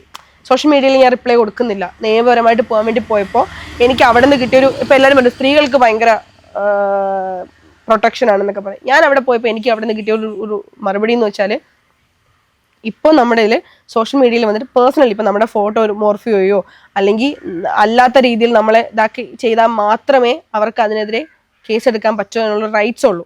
അല്ലാതെ ഇപ്പം എനിക്ക് ഒരു മീഡിയയിൽ വന്നിരുന്നിട്ട് മോൾക്കെതിരെ അല്ലെങ്കിൽ ഇയാൾക്കെതിരെ എന്തും പറയാം. അങ്ങനെ ഒരു അവസ്ഥയിലേക്ക് പൊയ്ക്കൊണ്ടിരിക്കുക. ആ ഒരു അവസ്ഥ മാറണം. കാരണം വെച്ചാൽ ഇപ്പം നമ്മൾ എന്ത് ചെയ്തു വെക്കോ നാളെയും ഭാവിയിലും അത് ഇനി വരുന്ന തലമുറയ്ക്ക് കൂടെ അത് ബാധിക്കും. ആർക്കും എന്തും പറയാവുന്ന ഒരു അവസ്ഥയിലേക്ക് പൊയ്ക്കൊണ്ടിരുന്ന നമുക്ക് പിന്നെ കൺട്രോൾ ചെയ്യാൻ പറ്റാത്ത അവസ്ഥയിലായി പോകും. ആൾക്കാർ തെറി വിളിക്കും. ഇപ്പൊ ഞാൻ പറയട്ടെ, ഇപ്പൊ ഞാൻ അങ്ങോട്ട് തരുന്ന ഒരു റെസ്പെക്ട് ഉണ്ട്, തിരിച്ച് എനിക്ക് റെസ്പെക്ട് ഉണ്ട്. അതുകൊണ്ട് നമ്മൾ ഒരു പരിധി വരെ നമ്മൾ ആരെയും വേദനിപ്പിക്കില്ല, അല്ലെ ആരെയും ഇന്നത് പറയാൻ പാടില്ല എന്ന ഒരു കുറച്ചെങ്കിലും ബോധമുള്ള ആൾക്കാർ ഇപ്പൊ ഉണ്ട്. ഇത് ആർക്കും ആ ഒരു ബോധമില്ലാണ്ടായ നമുക്ക് ആർക്കും എന്നും പറയുന്ന ഒരു അവസ്ഥയിലാക്കി മാറിപ്പോവും. അതാണ് ഇപ്പൊ സോഷ്യൽ മീഡിയ നടക്കണേ. ഇതിപ്പോ ഞാൻ പല കാര്യങ്ങളും ഞാൻ ഇങ്ങനെ ന്യൂസ് കേൾക്കുമ്പോൾ ഞാൻ അങ്ങനെ അധികം കേൾക്കുന്ന ഒരാളെ നോക്കിയിരിക്കലില്ല. ഞാൻ സോഷ്യൽ മീഡിയയിൽ അത്ര വലിയ ആക്റ്റീവ് ആയിട്ടുള്ള ഒരാളുമല്ല. ഇടയ്ക്കെങ്കിലും ചില ഈ കാണുന്ന വേറെ എൻ്റെ സുഹൃത്തുക്കൾ വഴിയോ അല്ലെങ്കിൽ ബന്ധുക്കൾ വഴിയോ ഇവരിങ്ങനെ വിളിച്ച് ചോദിക്കുമ്പോഴാണ് ഞാൻ അറിയണേ ഇങ്ങനത്തെ ന്യൂസുകൾ വന്നു എന്ന് ഞാൻ അറിയണേ. പക്ഷെ അതെന്നെ ബാധിക്കുന്നുണ്ട്. സീരിയസ് ആയിട്ട് പറയാൻ എനിക്ക് ഭയങ്കരമായിട്ട് ബാധിക്കുന്നുണ്ട്. ഞാനൊരു സാധാരണക്കാരിയാണ്, സാധാരണ ഒരു മനുഷ്യനാണ്. ഈ സാധാരണ ഒരു മനുഷ്യനുള്ള എല്ലാ വികാരങ്ങളുള്ള ഒരാളാണ്. എന്നെയും വിഷമിപ്പിക്കുന്നുണ്ട് ഒരുപാട്. ഇപ്പൊ ഞാൻ ഇപ്പൊ കുറേ കഷ്ടപ്പെട്ടിട്ട് ഇതുവരെ എത്തിയ ഒരാളാണ്. ദൈവത്തെ ഓർത്ത് ദ്രോഹിക്കരുത്. ആരും എന്നെ ഹെൽപ്പ് ചെയ്യണ്ട. ഞാൻ ആരുടെ ഹെൽപ്പ് ചോദിക്കുന്നില്ല. ഞാൻ കഷ്ടപ്പെടാൻ ഒരു മടിയില്ലാത്ത ഒരാളാണ്. എനിക്ക് ഒരു മടിയില്ല. കഷ്ടപ്പെട്ടാലേ ജീവിക്കാൻ പറ്റുള്ളൂ എന്ന് ബോധമുള്ള ഒരാളാണ് ഞാൻ. കഷ്ടപ്പെടാൻ മടിയില്ല, പക്ഷെ ദ്രോഹിക്കരുത്. എന്നെ ആരും സഹായിച്ചില്ലെങ്കിലും കുഴപ്പമില്ല, ദ്രോഹിക്കരുത്. ഒരു പക്ഷെ ചേച്ചി ഒന്നിലും റിയാക്ട് ചെയ്യാത്തതുകൊണ്ടായിരിക്കും വീണ്ടും വീണ്ടും അടുപ്പിച്ചടുപ്പിച്ച് ചേച്ചിക്കെതിരെ വീണ്ടും ഇങ്ങനത്തെ ഓരോ കാര്യങ്ങൾ വന്നുകൊണ്ടിരിക്കുന്നത്. റിയാക്ട് ചെയ്യാത്ത എന്താണെന്നറിയാമോ? ഞാൻ വിശ്വസിക്കുന്ന നമ്മൾ റിയാക്ട് ചെയ്യുമ്പോൾ വീണ്ടും അത് അവർക്ക് കൊടുക്കുന്ന ഒരു വടിയാണ്. നമ്മൾ പറയുന്ന ഒരു കാര്യം ഇപ്പൊ തന്നെ ഞാനിപ്പോ ഇത്രയും പറഞ്ഞു പോയി. ഞാൻ ഒന്നും കാണാതെ പഠിച്ചിട്ട് എഴുതി വെച്ചിട്ട് പറഞ്ഞതല്ല, ഉള്ളിൽ ഇമോഷൻസ് കൊണ്ട് ഇങ്ങനെ പറയുന്നതാ. ഇതിൽ ഏതാണ് നാളെ പുറത്തു വരുന്നത്, ഏതാണ് ചർച്ചാ വിഷയമാവുന്നത്, ഏതാണ് ആൾക്കാർ ക്യാച്ച് ചെയ്യുന്നത് എനിക്കറിയില്ല.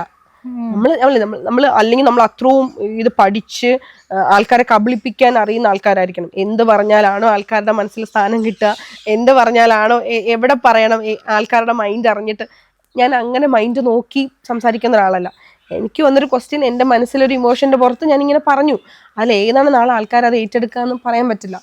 എനിക്ക് ആൾക്കാരുടെ മനസ്സിൽ അതൊരു ഇത് കാണും. എത്ര വിവാദത്തിൽ പെട്ടാലും എന്തൊക്കെ പറഞ്ഞാലും അപ്സര റിയാക്ട് ചെയ്യില്ല. പക്ഷെ അത് ഒരാളുടെ അവസ്ഥകേടാണ്. അതെന്റെ അവസ്ഥകേടാണ്. അവസ്ഥകേട് ഒരിക്കലും നമ്മൾ ചൂഷണം ചെയ്യരുത്. നമ്മളെ എപ്പോഴും എൻ്റെ ഒരു സ്വഭാവം ഞാൻ അങ്ങേയറ്റം ക്ഷമിക്കുന്ന ഒരാളാണ്. ഞാൻ അങ്ങേയറ്റം ക്ഷമിക്കും. പക്ഷെ നമ്മളെ കൈവിട്ടു പോകുന്ന ഒരു അവസ്ഥ വരുമല്ലോ, അപ്പോൾ ഒരു റിയാക്ഷൻ ഉണ്ട്.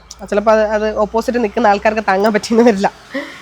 ഞാൻ ഇതിനു മുന്നേയും ഇത്തരം പ്രശ്നങ്ങൾ ഉണ്ടായ സമയത്തും ഞാൻ റിയാക്ട് ചെയ്യാത്ത ഒരാളാണ്. ഞാൻ ഇപ്പോൾ സോഷ്യൽ മീഡിയയിൽ അങ്ങനെ വന്ന് റിയാക്ട് ചെയ്യില്ല. കാരണം ഞാൻ വിചാരിക്കുന്ന വെച്ചാൽ ഞാൻ റിയാക്ട് ചെയ്യും, അതിൻ്റെ ഓപ്പോസിറ്റ് റിയാക്ഷൻ ഉണ്ടാവും.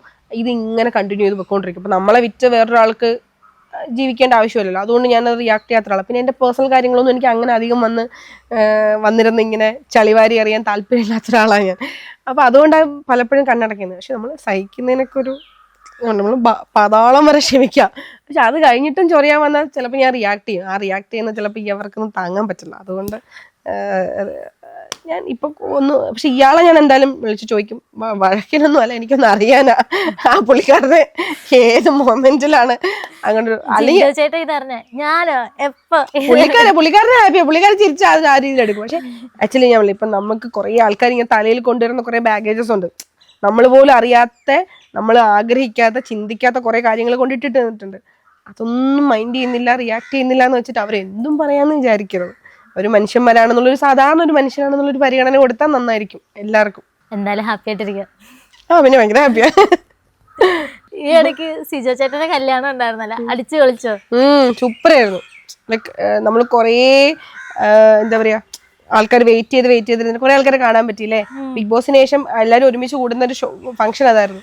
അതിന്റെ അകത്ത് ഇടയ്ക്ക് നമ്മളെ നോറയെന്ന് പറഞ്ഞ കുട്ടി ഉണ്ടല്ലോ, ചേച്ചി നോറ ബിഗ് ബോസിൽ എങ്ങനെയായിരുന്നു? ഭയങ്കര കമ്പനി ആയിരുന്നു? ഭയങ്കര കമ്പനി ഒന്നും അല്ലായിരുന്നു, നോർമൽ. ഇപ്പോഴും അങ്ങനെ തന്നെയാണ്. നോറ പെട്ടെന്ന് അന്ന് കേക്കൊക്കെ മുഖത്ത് തേച്ചായിരുന്നു. ചേച്ചിക്ക് അതിനെ പറ്റി എന്താ പറയാൻ? എന്റെ മുഖത്ത് തേച്ചിട്ടില്ല. ചേച്ചിയുടെ മുഖത്തല്ലേ? സിജോയുടെ മുഖത്ത്. അത് സിജോ അല്ലേ പറയണ്ടേ? സിജോയുടെ മുഖത്ത് നോറ കേൾക്കുന്നത് ഞാൻ എന്താ പറയാ? അത് നോറ പറയുന്നുണ്ട് പ്രതികാരം തീർത്തയാന്ന്. അപ്പൊ ആ ഒരു സംഭവം വെഡിങ് ടൈമിലാണല്ലോ കേക്ക് കഴിച്ചത്. ബർത്ത്ഡേ എന്നൊക്കെ പറയുമ്പോൾ നമുക്ക് ഓരോരോ വർഷം വരുന്നതാണ്, കല്യാണം ഒറ്റ ഉള്ളു. അപ്പൊ ആ ഒരു വെഡിങ് ഇൻസ്റ്റിറ്റ്യൂട്ടിലൊക്കെ വന്ന് കേക്ക് ഒക്കെ തേച്ച് കൊളവാക്കിയില്ലേ? അപ്പൊ അതിനെപ്പറ്റി സോഷ്യൽ മീഡിയയിൽ ഒരുപാട് കോൺട്രവേഴ്സി നടക്കുന്നുണ്ട്. ചേച്ചിക്ക് ആ ഒരു സിറ്റുവേഷനിൽ അവിടെ ഉണ്ടായിരുന്നപ്പോ എന്താ പറയാനുള്ളത്? ഞാൻ അവിടെ ഇല്ലായിരുന്നു ആ സമയത്ത്. ടു ബി ഫ്രാങ്ക്, സത്യം പറഞ്ഞാൽ കേക്ക് പോയിട്ട് മിഠായി പോലും അവിടെ നിന്ന് കഴിക്കാൻ പറ്റിയില്ല. ഞാൻ എത്തിയപ്പോൾ ലേറ്റ് ആയിപ്പോയി. ഞാനൊരു 8:30 ആയപ്പോഴാണ് ഞാനും ജാൻമണിയും അഭിഷേകും കൂടിയാ പോകുന്നേ. ലേറ്റ് ആയിപ്പോയി എത്തിയപ്പോൾ. അപ്പൊ എനിക്കൊന്ന് കേക്ക് കട്ടിങ് കഴിഞ്ഞു, അതിന് മുന്നേ ആണെന്നൊന്നും എനിക്ക് അറിയത്തില്ല. ഞാൻ ചെന്നപ്പോഴത്തേക്ക് അതൊക്കെ കഴിഞ്ഞ് ഞങ്ങളെല്ലാം ഡാൻസൊക്കെ കളിച്ച് ആഘോഷിച്ചിട്ടാണ് വന്നത്. പിന്നെ ഈ കേക്ക് അങ്ങോട്ടും ഇങ്ങോട്ടും തേക്കണതൊക്കെ ഇപ്പം നോർമൽ അല്ലേ? അപ്പൊ സിജോന്റെ മുഖത്ത് തേച്ചാൽ സിജോയ്ക്ക് പ്രശ്നമില്ല, പിന്നെ ആർക്കാ പ്രശ്നം? ഇത് ആൾക്കാർ പറയുന്നത് എന്താ? ആൾക്കാർ പലതും പറയില്ല. ഇപ്പൊ ആൾക്കാർ പറഞ്ഞൊക്കെ ശരിയാണ്. ഞാൻ അടുത്ത് പറഞ്ഞ ആൾക്കാർക്ക് വേറെ ഒരു പണിയില്ലെന്നേ. ആൾക്കാർ ഇങ്ങനെ പറഞ്ഞത് പറഞ്ഞുകൊണ്ടിരിക്കും. നമ്മളൊന്നും പിന്നെ സിജോ ചേട്ടന്റെ പ്രശ്നമുണ്ടോ? സിജോ ചേട്ടൻ അതിനെതിരെ എന്തെങ്കിലും പറഞ്ഞിട്ടുണ്ടോ? ഇല്ല. പിന്നെ നമ്മൾ എന്തിനാ ഡിസ്കസ് ചെയ്യണം? പക്ഷെ ഇത് സോഷ്യൽ മീഡിയയിൽ വരുമ്പോ എന്താ, സോഷ്യൽ മീഡിയയിൽ ആൾക്കാർക്ക് ഞാൻ കല്യാണത്തിന് തേച്ചു ഈ കമന്റ് ഇടുന്ന ആൾക്കാരായിരിക്കോ ഭാര്യയുടെ തലയിൽ മറ്റേ മീൻ ചട്ടി എടുത്ത് അടിച്ചിട്ടായിരിക്കും വന്നിട്ട് സിജോന്റെ മുഖത്ത് കേക്ക് വരെ തേച്ചു, കുലസ്ത്രീക്ക് പറ്റിയതല്ലെന്നൊക്കെ പറഞ്ഞ് കമന്റ് ചെയ്യുന്നേ. മൈൻഡ് ചെയ്യണ്ട. ഞാൻ പറയട്ടെ, ഈ കമന്റ് ചെയ്യുന്ന ആൾക്കാർ ആരെങ്കിലും വന്നിട്ടൊരു വീഡിയോ പോസ്റ്റ് ഇങ്ങനെ ചെയ്യാനുള്ള ധൈര്യം ഉണ്ടോ? ചെയ്യില്ല. ഞാൻ പറയാം, വീട്ടില് ഭാര്യയും ഭർത്താവും തമ്മിൽ അല്ലെങ്കിൽ ഒരു സുഹൃത്തുക്കൾ തമ്മിൽ വഴക്കുണ്ടാക്കാത്ത, ഇങ്ങനത്തെ കാര്യങ്ങൾ എൻജോയ് ചെയ്യാത്ത ഏത് ആൾക്കാരുള്ളത്? ഇതെല്ലാവരും നോർമൽ. ഇപ്പൊ നമ്മളിപ്പോ നല്ല സുഹൃത്തുക്കളാണ് ചെയ്തത്, നമ്മൾ മാത്രമുള്ള ഒരു സമയത്ത് ഇപ്പൊ കേക്ക് കട്ടി നമ്മൾ സ്വാഭാവികമായിട്ട് അങ്ങനെ ചെയ്യുന്ന ആൾക്കാർ നമ്മൾ ചെയ്യുമായിരിക്കും. ഇപ്പൊ സിജോ പറയാണ് ചെയ്തത് മോശമായിപ്പോയി, എനിക്ക് ഇഷ്ടപ്പെട്ടില്ല എന്ന് പറയുവാണെങ്കിൽ ശരി, സിജോയെ അത് ചിരിച്ച് എൻജോയ് ചെയ്തില്ലേ? പിന്നെ ഈ സോഷ്യൽ മീഡിയയിൽ എന്തിനാ അവർ ചർച്ച ചെയ്യുന്നത്? അവർക്ക് എന്താ പ്രശ്നം? ചേച്ചി അത്തരത്തിലൊരു സിറ്റുവേഷനിൽ ചേച്ചി ആയിരുന്നെങ്കിൽ ചേച്ചി എങ്ങനെ റിയാക്ട് ചെയ്തേ? ചേച്ചിയുടെ വെഡിങ് ഡേയില് നൈസായിട്ട് ഒരു കേക്കിന്റെ പീസ് എടുത്ത് ഞാൻ വന്നിട്ട് ചേച്ചിയുടെ മുഖത്ത് ഒത്തങ്ങ് കേക്ക് തേച്ച്, അപ്പൊ ചേച്ചി എങ്ങനെ റിയാക്ട് ചെയ്യും? പോട്ടെ മോളെ, സാരമില്ല, കേക്കല്ലേ എന്ന് പറഞ്ഞു വിടുവോ? എനിക്ക് ദേഷ്യം വരും. ഞാൻ അപ്പൊ തന്നെ റിയാക്ട് ചെയ്യും. ഞാൻ റിയാക്ട് ചെയ്യും. ഞാനിപ്പോ ഇയാളവിടെ വെറുതെ ഇരിക്കുമ്പോ ഇയാളുടെ മുഖത്ത് കേക്ക് തേച്ചു എന്ന് വെച്ചോ, എന്റെ കല്യാണത്തിന് ഞാൻ മോളുടെ മുഖത്ത് കേക്ക് തേച്ചു, മോള് തിരിച്ചെന്റെ മുഖത്ത് തേച്ചു, അത് കോമ്പൻസേറ്റ് ചെയ്ത് പോയി. അപ്പൊ മര്യാദയ്ക്ക് ഇരിക്കുന്ന എന്റെ മുഖത്ത് ഒന്ന് കേക്ക് തേച്ചു, ചിലപ്പോ ഞാൻ ദേഷ്യപ്പെടുമായിരിക്കാം.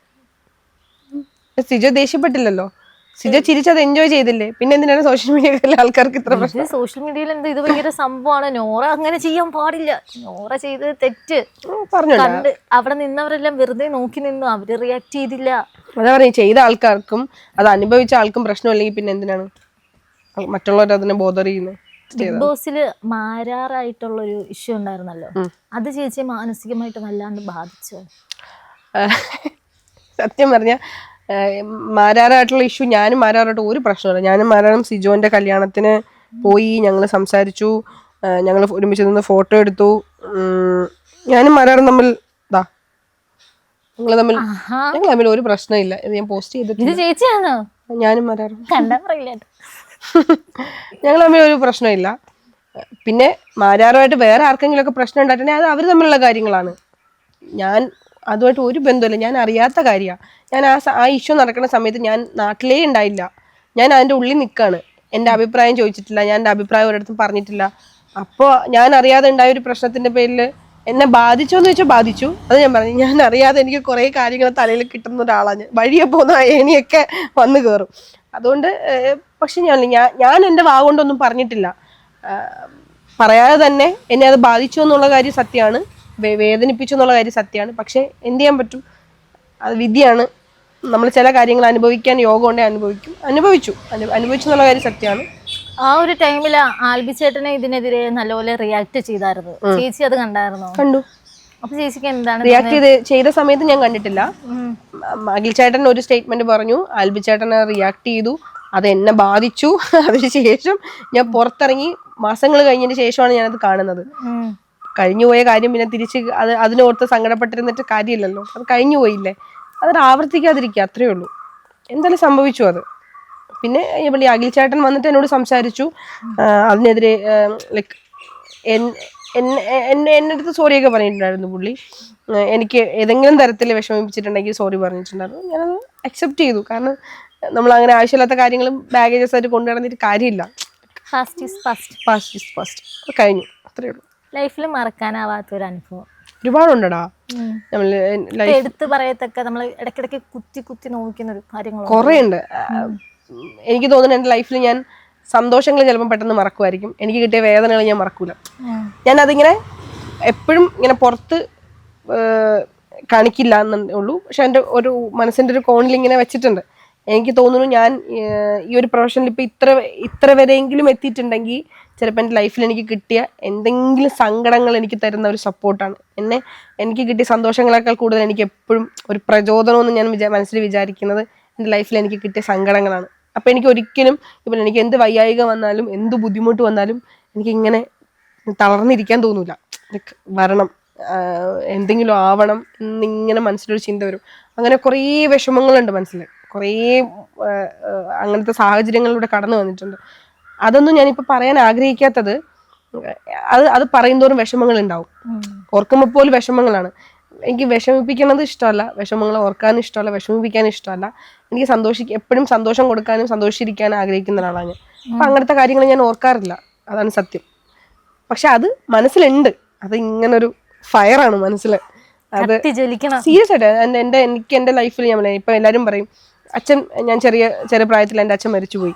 നാട്ടുമ്പുറത്താണ്. ഇപ്പൊ നിങ്ങളെ നാട്ടിൽ വന്ന് പറയാം, ലിറ്ററലി ഒരു സാധാരണ നാട്ടുമ്പുറത്ത് ജനിച്ചു വളർന്ന ഒരാളാണ് ഞാൻ. അമ്മയും ഞാനും ചേച്ചി 3 സ്ത്രീകൾ മാത്രമുള്ള ഒരു വീട്.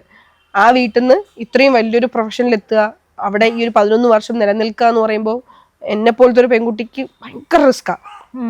അപ്പൊ ഞാൻ ഈ പറഞ്ഞില്ലേ, ഒരുപാട് കാര്യങ്ങൾ നമ്മൾക്ക് ചില യാത്രകൾ തന്നെ. ഇപ്പൊ ഇത്ര ദൂരം ഞാൻ യാത്ര ചെയ്തിട്ട് ഞാൻ വന്നിട്ടുണ്ട്, വർക്ക് ചെയ്യാൻ വന്നിട്ടുണ്ട്. ഇപ്പോഴാണ് തിരുവനന്തപുരത്തേക്ക് താമസം മാറി, ഏറ്റവും അടുത്തേക്ക് താമസം മാറിയതൊക്കെ. ഇപ്പം യാത്ര ചെയ്യാൻ കൂടെ വരാൻ ചിലപ്പോൾ ആരും ഉണ്ടാവില്ല. അങ്ങനെ ഒരുപാട് എത്രയോ പ്രാവശ്യം ഇപ്പം ട്രിവാൻഡ്രത്തെ ഷൂട്ട് കഴിഞ്ഞിട്ട് എറണാകുളത്ത് 2 വർക്ക് ഒരേ സമയം ചെയ്യും. എത്രയോ ദിവസം ഇവിടെ പുലർച്ചെ 3 മണിവരെയൊക്കെ ഷൂട്ട് കഴിഞ്ഞ് ഡബ്ബിങ് കഴിഞ്ഞിട്ട് ഇവിടുന്ന് KSRTC ബസ്സിൽ ചിലപ്പോൾ സീറ്റ് പോലും ഉണ്ടായിട്ടുണ്ടാവില്ല. ഞാനും അമ്മയും മാത്രമായിട്ട് ബസ്സിൽ നിന്ന് എത്രയോ സമയം പോയിട്ടുണ്ട്. അങ്ങനെ ഒരുപാട് കഷ്ടപ്പെട്ടിട്ടുണ്ട്. പക്ഷെ നമ്മൾ ആ കഷ്ടപ്പെട്ടതിന് വീണ്ടും വീണ്ടും നെക്സ്റ്റ് ലെവലിലേക്ക് പോകാൻ പറ്റുന്നത് ആ മനസ്സിൽ കിട്ടിയൊരു ഫയറല്ലേ, ഒരു വിഷമം. ചിലപ്പോൾ ആൾക്കാർ പറഞ്ഞ തന്ന വിഷമങ്ങളായിരിക്കാം, ലൈഫിൽ കിട്ടിയ മോശം അനുഭവങ്ങളായിരിക്കാം. അതൊക്കെ മനസ്സിലിങ്ങനെ വെച്ചിട്ടുണ്ട്, ഒരു കോണിൽ വെച്ചിട്ടുണ്ട്. അത് എപ്പോഴെങ്കിലും ഞാൻ എൻ്റെ സന്തോഷ നിമിഷങ്ങളിലോ അല്ലെങ്കിൽ ഇങ്ങനത്തെ അവസരങ്ങളിലോ ഞാൻ ഒരിക്കലും പുറത്ത് പ്രൊജക്റ്റ് ചെയ്യാൻ ആഗ്രഹിക്കുന്നില്ല. അത് ഞാൻ എപ്പോഴെങ്കിലും എടുക്കണമെന്ന് വെച്ചാൽ എനിക്ക് വിഷമം വന്ന് ഞാൻ ഡൗൺ ആയി പോകുമ്പോൾ അതിങ്ങനെ എടുക്കും. അപ്പം ഞാൻ അങ്ങനെ പോയാൽ ഞാൻ വീണ്ടും പഴയതിലേക്ക് പോകും. അത് പോകാൻ പാടില്ല. നെക്സ്റ്റ് ലെവലിൽ പോകണമെങ്കിൽ ഞാൻ വരണമെന്ന് വെച്ചാൽ അതൊരു ഫയറായിട്ട് മനസ്സിലുണ്ട്. അതവിടെ കിടക്കട്ടെ, അത് ഞാൻ എടുക്കുന്നില്ല. ചേച്ചി ഇഷ്ടപ്പെടുന്ന ഒരുപാട് പ്രേക്ഷകരുണ്ട്, അവരോട് എന്താ പറയാനുള്ളത്? എനിക്ക് സന്തോഷം മാത്രം. ഞാൻ എപ്പോഴും ഞാൻ പറയല്ലേ, ഇത്രയും അറിയാത്ത കാര്യങ്ങൾ തലയിൽ വച്ച് എന്നിട്ട് കുറേ കോൺട്രവേഴ്സികൾ ഉണ്ടായിട്ടും ഇപ്പോഴും പുറത്തെ ആൾക്കാരുടെ ഇടയിൽ പോകുമ്പോൾ എന്നെ വന്ന് ഹഗ് ചെയ്തുന്ന, ഉമ്മ തരുന്ന, അല്ലെങ്കിൽ സ്നേഹിക്കുന്ന, എൻ്റെ ഒരു വർക്ക് വരുമ്പോൾ അത് കാണുന്ന എന്നെ സ്നേഹിക്കുന്ന എൻ്റെ നല്ല പ്രേക്ഷകരോട് എനിക്ക് എപ്പോഴും നന്ദി മാത്രമേ ഉള്ളൂ. കാരണം നമ്മളെ ദ്രോഹിക്കാൻ വേണ്ടി കുറേ ആൾക്കാർ നമ്മളെ കൂടെ ഉണ്ടായിട്ട് പോലും അതിൻ്റെ ഓപ്പോസിറ്റ് നിൽക്കുന്ന, നമ്മളെ സപ്പോർട്ട് ചെയ്യുന്ന ജെന്യൂൻ ആയിട്ടുള്ള പ്രേക്ഷകരുണ്ട്. അവരുള്ളത് കൊണ്ടാണ് നമുക്ക് നിൽക്കാൻ പറ്റുന്നത്. ഈ പറയുന്ന ആൾക്കാർ നമ്മൾ ഇനി എത്ര തലകുത്തി നിന്ന് അഭിനയിച്ചാലും ഈ പറയുന്ന ആൾക്കാർ നമ്മളെ കാണാതിരുന്നാൽ, ഇപ്പൊ ഈ ഒരു ഇന്റർവ്യൂ കൊടുത്തു, ഇത് ആൾക്കാർ കാണാതായ അത്ര വരെ ഉണ്ടാവുള്ളൂ ഞാനെന്നൊരു കലാകാരി. പക്ഷെ സ്റ്റിൽ ഇപ്പോഴും എന്തുകൊണ്ട് ആൾക്കാർ അത് ഏറ്റെടുക്കുന്നു എന്ന് വെച്ചാൽ, കാണുന്നു എന്ന് വെച്ചാൽ അവർക്ക് എന്നോട് സ്നേഹം ഉള്ളത് കൊണ്ടാണ്. ആ സ്നേഹം തന്നെയാണ് എന്നെ ഇതുവരെ എത്തിച്ചത്. അപ്പൊ ആ സ്നേഹവും സപ്പോർട്ടും ഉണ്ടാവുക. ഞാൻ പറയില്ലേ, നമ്മൾ സാധാരണ മനുഷ്യന്മാരാണ്, കലാകാരിയാണ്. അതിൻ്റെ എല്ലാ നന്മകളും മോശവും അനുഭവിക്കാൻ ഉണ്ടായിട്ടുണ്ട്. ഇപ്പം ഞാൻ കലാകാരി എന്ന രീതിയിൽ ഇപ്പോൾ ഏതൊരു പബ്ലിക് പ്ലാറ്റ്ഫോമിൽ പോയാലും എൻ്റെ ഒരു കോൺഫിഡൻസ് ആണ് ഒരു ചെയർ എനിക്ക് വേണ്ടി മാറ്റിയിട്ടുണ്ടാവും. ഒരാളെങ്കിലും, ഒരു 50 പേരുടെ ഇടയിൽ പോകുമ്പോൾ ഒരാളെങ്കിലും എന്നെ തിരിച്ചറിയും. അതെനിക്കുള്ളൊരു കോൺഫിഡൻസ് ആണ്, സന്തോഷമാണ്, അംഗീകാരമാണ്, അത് പ്രൗഡാണ്. അതുപോലെ തന്നെ ഒരു കലാകാരി ആയതിൻ്റെ പേരിൽ എൻ്റെ വീട്ടിൻ്റെ അടുക്കളയിൽ നടക്കുന്ന കാര്യങ്ങൾ പോലും നോക്കിയിരിക്കുന്ന ആൾക്കാരുണ്ട്. എന്താണ് എന്ന് അറിയാൻ, അല്ലെങ്കിൽ അവിടെ എൻ്റെ ലൈഫിൽ റിയൽ അല്ലാത്ത കാര്യങ്ങൾ പ്രചരിപ്പിക്കുന്ന അത്ര മോശം അനുഭവങ്ങൾ എൻ്റെ ലൈഫിൽ ഉണ്ടായിട്ടുണ്ട്. പക്ഷേ യഥാർത്ഥ പ്രേക്ഷകർ എന്ന രീതിയിൽ നമ്മൾ പബ്ലിക്കിൽ പോകുമ്പോൾ, ഒരാളുടെ ഇടയിൽ പോകുമ്പോൾ, ഒരു 50 പേര് ഒരു മാർക്കറ്റിൽ അല്ലെങ്കിൽ ഒരു 50 പേര് ഉള്ള ഒരു പ്ലാറ്റ്ഫോമിൽ പോയി നിൽക്കുമ്പോൾ ഒരാൾ പോലെ എന്നെ കണ്ടിട്ട് ഇത് അങ്ങനെ പറഞ്ഞു പോയിട്ടില്ല. എന്നെ വന്ന് സ്നേഹത്തോടെ കെട്ടിപ്പിടിച്ച് എല്ലാ അല്ല വ്യക്തിപരമായിട്ടാണെങ്കിൽ പോലും ചെയ്തിട്ടുള്ള വേറെ ക്യാരക്ടറിന്റെ ബേസിലാണെങ്കിലും, ജയന്തിയുടെ പേരിലാണെങ്കിലും, ബിഗ് ബോസിന്റെ പേരിലാണെങ്കിൽ പോലും, ഇപ്പോഴും ഞാൻ ബിഗ് ബോസിൽ നിന്ന് ഇറങ്ങുമ്പോൾ ആൾക്കാർ വന്ന് ഡയറക്റ്റ് എന്നോട് പറയുന്നത്, ഇപ്പൊ സോഷ്യൽ മീഡിയയിൽ ഇപ്പോൾ അപ്സര ഇപ്പൊ അയാൾ അഹങ്കാരിയായിരുന്നു, ഇന്നതെന്നൊക്കെ പറയുന്നുണ്ട്. പക്ഷെ ഡയറക്ടർ ഒരു പ്രേക്ഷകരുടെ ഇടയിൽ പോകുമ്പോൾ, ഒരു ഫാമിലിയുടെ ഇടയിൽ പോകുമ്പോൾ അവർ അയ്യോ ബിഗ് ബോസിൽ നല്ല പെർഫോം ആയിരുന്നു കേട്ടോ, ഞങ്ങൾക്കൊക്കെ ഭയങ്കര ആഗ്രഹമായിരുന്നു അപ്സര ഫൈനൽ 5 വരണമെന്ന്. ഞാൻ ഏതാ എടുക്കേണ്ടത്? സോഷ്യൽ മീഡിയയിൽ എനിക്ക് യാതൊരു പരിചയമില്ലാത്ത ഏവനോ ഒരുത്തൻ ഏതോ ഒരു മൂലയിൽ ഇരുന്ന് ലൈറ്റ് വിട്ട് ഫാൻ വിട്ട് ഒരു ഫോണും പിടിച്ചിരുന്ന് പറയുന്നതാണോ ഞാൻ എൻ്റെ മനസ്സിലേക്ക് എടുക്കേണ്ടത്? ഒരു ഫാമിലി ആയിട്ട് വന്നിട്ട് ഇവർ പറയുന്നതാണോ എടുക്കേണ്ടത്? ഞാൻ എപ്പോഴും ഡയറക്റ്റ് എന്നോട് പറയുന്നതാണ് ഞാൻ എടുക്കുന്നത്. കാരണം ഈ പ്രേക്ഷകരാണ് നമ്മുടെ ഈ സീരിയലായാലും സിനിമയിലും ഇരുന്ന് കുത്തിയിരുന്ന് കാണലും അവരെ പൈസ അവരുടെ ടൈം ഇൻവെസ്റ്റ് ചെയ്ത് അവരിന്ന് കാണുന്നത്. അപ്പൊ ഞാൻ അതിനല്ലേ വാല്യൂ കൊടുക്കേണ്ടത്. മറ്റവന്മാരെ നമ്മളെ വിറ്റ് ജീവിക്കുന്നവരാ, ഇവര് നമ്മുടെ പ്രൊഡക്റ്റ് വാങ്ങുന്നവരും. അപ്പൊ ഞാൻ ഇവർക്കാണ് വാല്യൂ കൊടുക്കുന്നത്. ആ ആൾക്കാരെയാണ് ഞാൻ റെസ്പെക്ട് ചെയ്യുന്നത്. ആ സ്നേഹവും സപ്പോർട്ടും എന്നും എനിക്കുണ്ടെന്ന് എനിക്ക് വിശ്വാസമുണ്ട്. സന്തോഷവും നന്ദിയും മാത്രമേ ഉള്ളൂ. ഈ ഒരു ഫീൽഡിൽ നിന്നിട്ട് ചേച്ചിക്ക് എപ്പോഴെങ്കിലും ഇപ്പം പല ആൾക്കാർക്കും ബോഡി ഷെയിം എന്ന് പറഞ്ഞൊരു എനിക്കുണ്ടായിട്ടുണ്ട്. കാര്യം നേരിടുന്നുണ്ട് എനിക്കുണ്ടായിട്ടുണ്ട്. ഉണ്ടല്ലേ? എന്തായിരുന്നു അത്? അല്ല ഇപ്പൊ എനിക്കിപ്പോ 27 വയസ്സുണ്ട്. പക്ഷെ എന്നെ കാണുമ്പോൾ ഇച്ചിരി പ്രായം തോന്നിക്കും, മെച്യൂരിറ്റി തോന്നിക്കും. അല്ല തോന്നിക്കും, അതിലെനിക്ക് പരാതിയൊന്നുമില്ല, തോന്നിക്കും. പക്ഷേ അതിനെ കളിയാക്കുന്ന രീതിയിൽ അല്ലെങ്കിൽ ഇപ്പൊ ഞാൻ മെച്യൂർഡ് ഇപ്പം സാന്ത്വനത്തിൽ തന്നെ ചിപ്പി ചേച്ചി എന്നെക്കാളും ഏജുള്ള ആളാ, എന്നെക്കാൾ ഇരട്ടി പ്രായമുള്ള ഒരു ക്യാരക്ടറാണ് ഞാൻ അതിൽ ചെയ്തത്. ചിപ്പി ചേച്ചിയുടെ ചേട്ടത്തിന്റെ ക്യാരക്ടറാണ് ഞാൻ അഭിനയിച്ചത്. അപ്പൊ ചില ആൾക്കാർക്കെങ്കിലും മനസ്സിലെ വിചാരം എനിക്ക് ഒരു 10-42 വയസ്സുണ്ട് എന്നാ വിചാരം. പക്ഷെ ഞാനത് അഭിനയിക്കുക ചെയ്തേ. ഒരു കലാകാരി എന്ന രീതിയിൽ എനിക്ക് എന്ത് ക്യാരക്ടർ കിട്ടിയാലും അതിനെ ഭംഗിയാക്കാൻ ഞാൻ ശ്രമിക്കണം, അതെന്റെ ഉത്തരവാദിത്വമാണ്. ഞാൻ അത് ചെയ്തു, അത്രേ ഉള്ളൂ. പക്ഷെ പേഴ്സണലി കുറെ ആൾക്കാർ വന്നിട്ട് അപ്സരയ്ക്ക് പ്രായമുള്ള ക്യാരക്ടർ കിട്ടുന്ന അപ്സര തടി കൊണ്ടാണ്, അപ്സര തടി ഉള്ളതുകൊണ്ട് പ്രായം തോന്നിക്കും. ചില ആൾക്കാർ നമ്മളോട് പറയും. ഇപ്പൊ എന്റെ കസിൻസും എന്റെ ചേട്ടന്മാരും എന്റെ ചേച്ചിമാരൊക്കെ എന്നോട് പറയും വണ്ണം കുറയ്ക്കണം കേട്ടോ, ഒരു ആർട്ടിസ്റ്റ് ആകുമ്പോൾ നമുക്ക് നമ്മുടെ ബോഡിയും ഇമ്പോർട്ടൻസ് ആണ്. അത് ഞാൻ ഭയങ്കര പോസിറ്റീവായിട്ട് എടുക്കും. സത്യമാണ്. കാരണം ഞാൻ തടിച്ചിരിക്കുന്നതിനെക്കാട്ടിലും എനിക്ക് പേഴ്സണലി കാണാനായാലും അല്ലെങ്കിൽ എനിക്കൊരു ഡ്രസ്സ് ഇട്ടാലും എനിക്ക് കംഫർട്ട് തോന്നുന്നതും മെലിഞ്ഞിരിക്കുമ്പോഴാണ്. എനിക്കത് ഇഷ്ടമാണ്. അങ്ങനെ പറയുമ്പോൾ നമുക്ക് സന്തോഷം തോന്നും. നമുക്ക് അത് അവർ തരുന്നൊരു കൺസേൺ ആണ്, ഒരു സ്നേഹമാണ്, സപ്പോർട്ടാണ്. മെലിയണം കേട്ടോ, മെലിഞ്ഞ ഇപ്പം മോളിന് ഡ്രസ്സിന് നമുക്ക് ചേരണം. നമ്മൾ എന്ത് ഡ്രസ്സ് ഇട്ടാലും നമ്മൾ മെലിഞ്ഞിരിക്കുമ്പോൾ കുറച്ചുകൂടെ ഒരു സ്യൂട്ട് ആവും. എന്ത് ഡ്രസ്സ് ഇട്ടാൽ നമുക്ക് ഫ്രീ ആയിട്ട് എന്തൊരു ഭാരം മറ്റേ ബലൂണിൽ കാറ്റ് അത് അഴിച്ചിട്ട ഒരു ഫീലാണ് എനിക്ക്. പക്ഷെ ചില ആൾക്കാർ നമ്മളെ കളിയാക്കുന്ന രീതിയിൽ പോകും. നിനക്കിനി നായികയായിട്ടൊന്നും കിട്ടുമൊന്നുമില്ല, തള്ള ക്യാരക്ടറൊക്കെ കിട്ടുള്ളൂ, അങ്ങനെയൊക്കെ ചേച്ചിയെ കേൾക്കത്തക്ക രീതി പറഞ്ഞിട്ടുണ്ട്. അങ്ങനെ കേൾക്കുമ്പോൾ നമുക്ക് വിഷമം തോന്നും. ചില ആൾക്കാർ ഇപ്പൊ എന്നെ അല്ലെങ്കിൽ പോലും ഞാൻ കേട്ടിട്ടുണ്ട്, മണ്ണുള്ള ഒരാൾക്ക് തടിച്ചി അല്ലെങ്കിൽ തടിയൻ ആന അല്ലെങ്കിൽ പാണ്ടിലോറി എന്നൊക്കെ പറയുമ്പോൾ എനിക്ക് വിഷമം തോന്നും. ഇപ്പൊ ഞാൻ തടിക്കുന്നത് ഞാൻ ഭക്ഷണം കഴിച്ചുണ്ടാക്കുന്ന തടിയല്ല, എനിക്ക് ഹോർമോണൽ ചെറിയ ഇഷ്യൂസ് ഉള്ളതുകൊണ്ട് ഞാൻ തടിക്കുന്നതാണ്. വർക്കൗട്ട് ചെയ്യണം, അത്രയും വർക്കൗട്ട് ചെയ്ത് അങ്ങനെയൊക്കെ ചെയ്താലേ ഞാൻ മെലിയത്തുള്ളൂ. അപ്പൊ ചിലപ്പം അങ്ങനെ ബുദ്ധിമുട്ടുകൊണ്ട് തടിക്കുന്ന ആൾക്കാർ, ചില ഭക്ഷണം ഇഷ്ടമുള്ള ആൾക്കാരുണ്ടാവുമായിരിക്കും. ചിലപ്പോൾ അവർ കഴിച്ചോട്ടെ, അതിപ്പോ എന്താ, അവർക്കത് ബുദ്ധിമുട്ടില്ലെങ്കിൽ ഇപ്പൊ ഈ ആൾക്കാർ പറയുന്നതുകൊണ്ട് എന്താ പ്രശ്നം? ഇങ്ങനെ ഡയറക്റ്റ് നമ്മളെ കളിയാക്കുന്ന രീതിയിൽ പറയുമ്പോഴേ നമുക്കത് വേദനയാവുന്നത്. നമ്മൾ ഭയങ്കരമായിട്ട് തടിച്ചിരിക്കുമ്പോൾ നിങ്ങൾ മെലിയുന്നതായിരിക്കും നല്ലത് കേട്ടോ, അല്ലെങ്കിൽ മെലിയെന്ന് പറയുന്നത് ചിലപ്പോൾ സ്നേഹം കൊണ്ട് പറയാൻ നമ്മളത് അക്സെപ്റ്റ് ചെയ്യും. കളിയാക്കുന്ന രീതിയിൽ പറയുമ്പോൾ അത് ഭയങ്കര വേദനിക്കും. അതുകൊണ്ട് എനിക്കെതിരെ അത്തരം ഇതുണ്ടായിട്ടുണ്ട്. പക്ഷെ ഞാൻ ഈ പറയുന്ന പോലെ നമുക്ക് എല്ലാവരെയും ലോകത്തെല്ലാവരും തിരുത്തി ജീവിക്കാൻ പറ്റൂലല്ലോ. അതുകൊണ്ട് ഞാൻ പിന്നെ വലിയ കാര്യമാക്കി നിൽക്കാറില്ല. പക്ഷെ ഉണ്ട് കേട്ടോ, മനസ്സിലുണ്ട്, എല്ലാരെയും നോക്കി വെച്ചിട്ടുണ്ട്. ഇതൊക്കെ മറുപടി കൊടുക്കണം. അപ്പൊ ഈ വർഷം ചേച്ചിക്ക് എല്ലാം കൊണ്ടും അടിപൊളിയാവട്ടെ. So much. ഈ വർഷത്തെ എന്റെ ഫസ്റ്റ് ക്യാമറ ആട്ടോ ഇത്. സെറ്റ് ആയിരിക്കും. സീരിയസ്ലി 2025 എന്റെ ഫസ്റ്റ് ക്യാമറയാണ്, ഫസ്റ്റ് വർക്കാണ്. അപ്പോ നല്ലതാവട്ടെ എല്ലാവർക്കും, നിങ്ങൾക്ക് നല്ലതാവട്ടെ. അതെ, ചേച്ചിയുടെ പുതിയ ആരംഭം തുടങ്ങട്ടെ. അതേപോലെ തന്നെ ഒരുപാട് പ്രോജക്റ്റ് ആയിട്ട് കമ്മിറ്റ് ചെയ്യട്ടെ. പക്ഷെ എനിക്ക് സന്തോഷമായിട്ട്, കാരണം മനസ്സിൽ പറയണമെന്ന് വിചാരിച്ച കുറെ കാര്യങ്ങൾ ഇപ്പൊ സംസാരിക്കാൻ പറ്റി, ഓപ്പണപ്പ് ആയിട്ട് സംസാരിക്കാൻ പറ്റി. അതിലും എനിക്ക് സന്തോഷമുണ്ട്. നല്ല ഇന്റർവ്യൂ ആയിരുന്നു. Thank you. ഓക്കെ.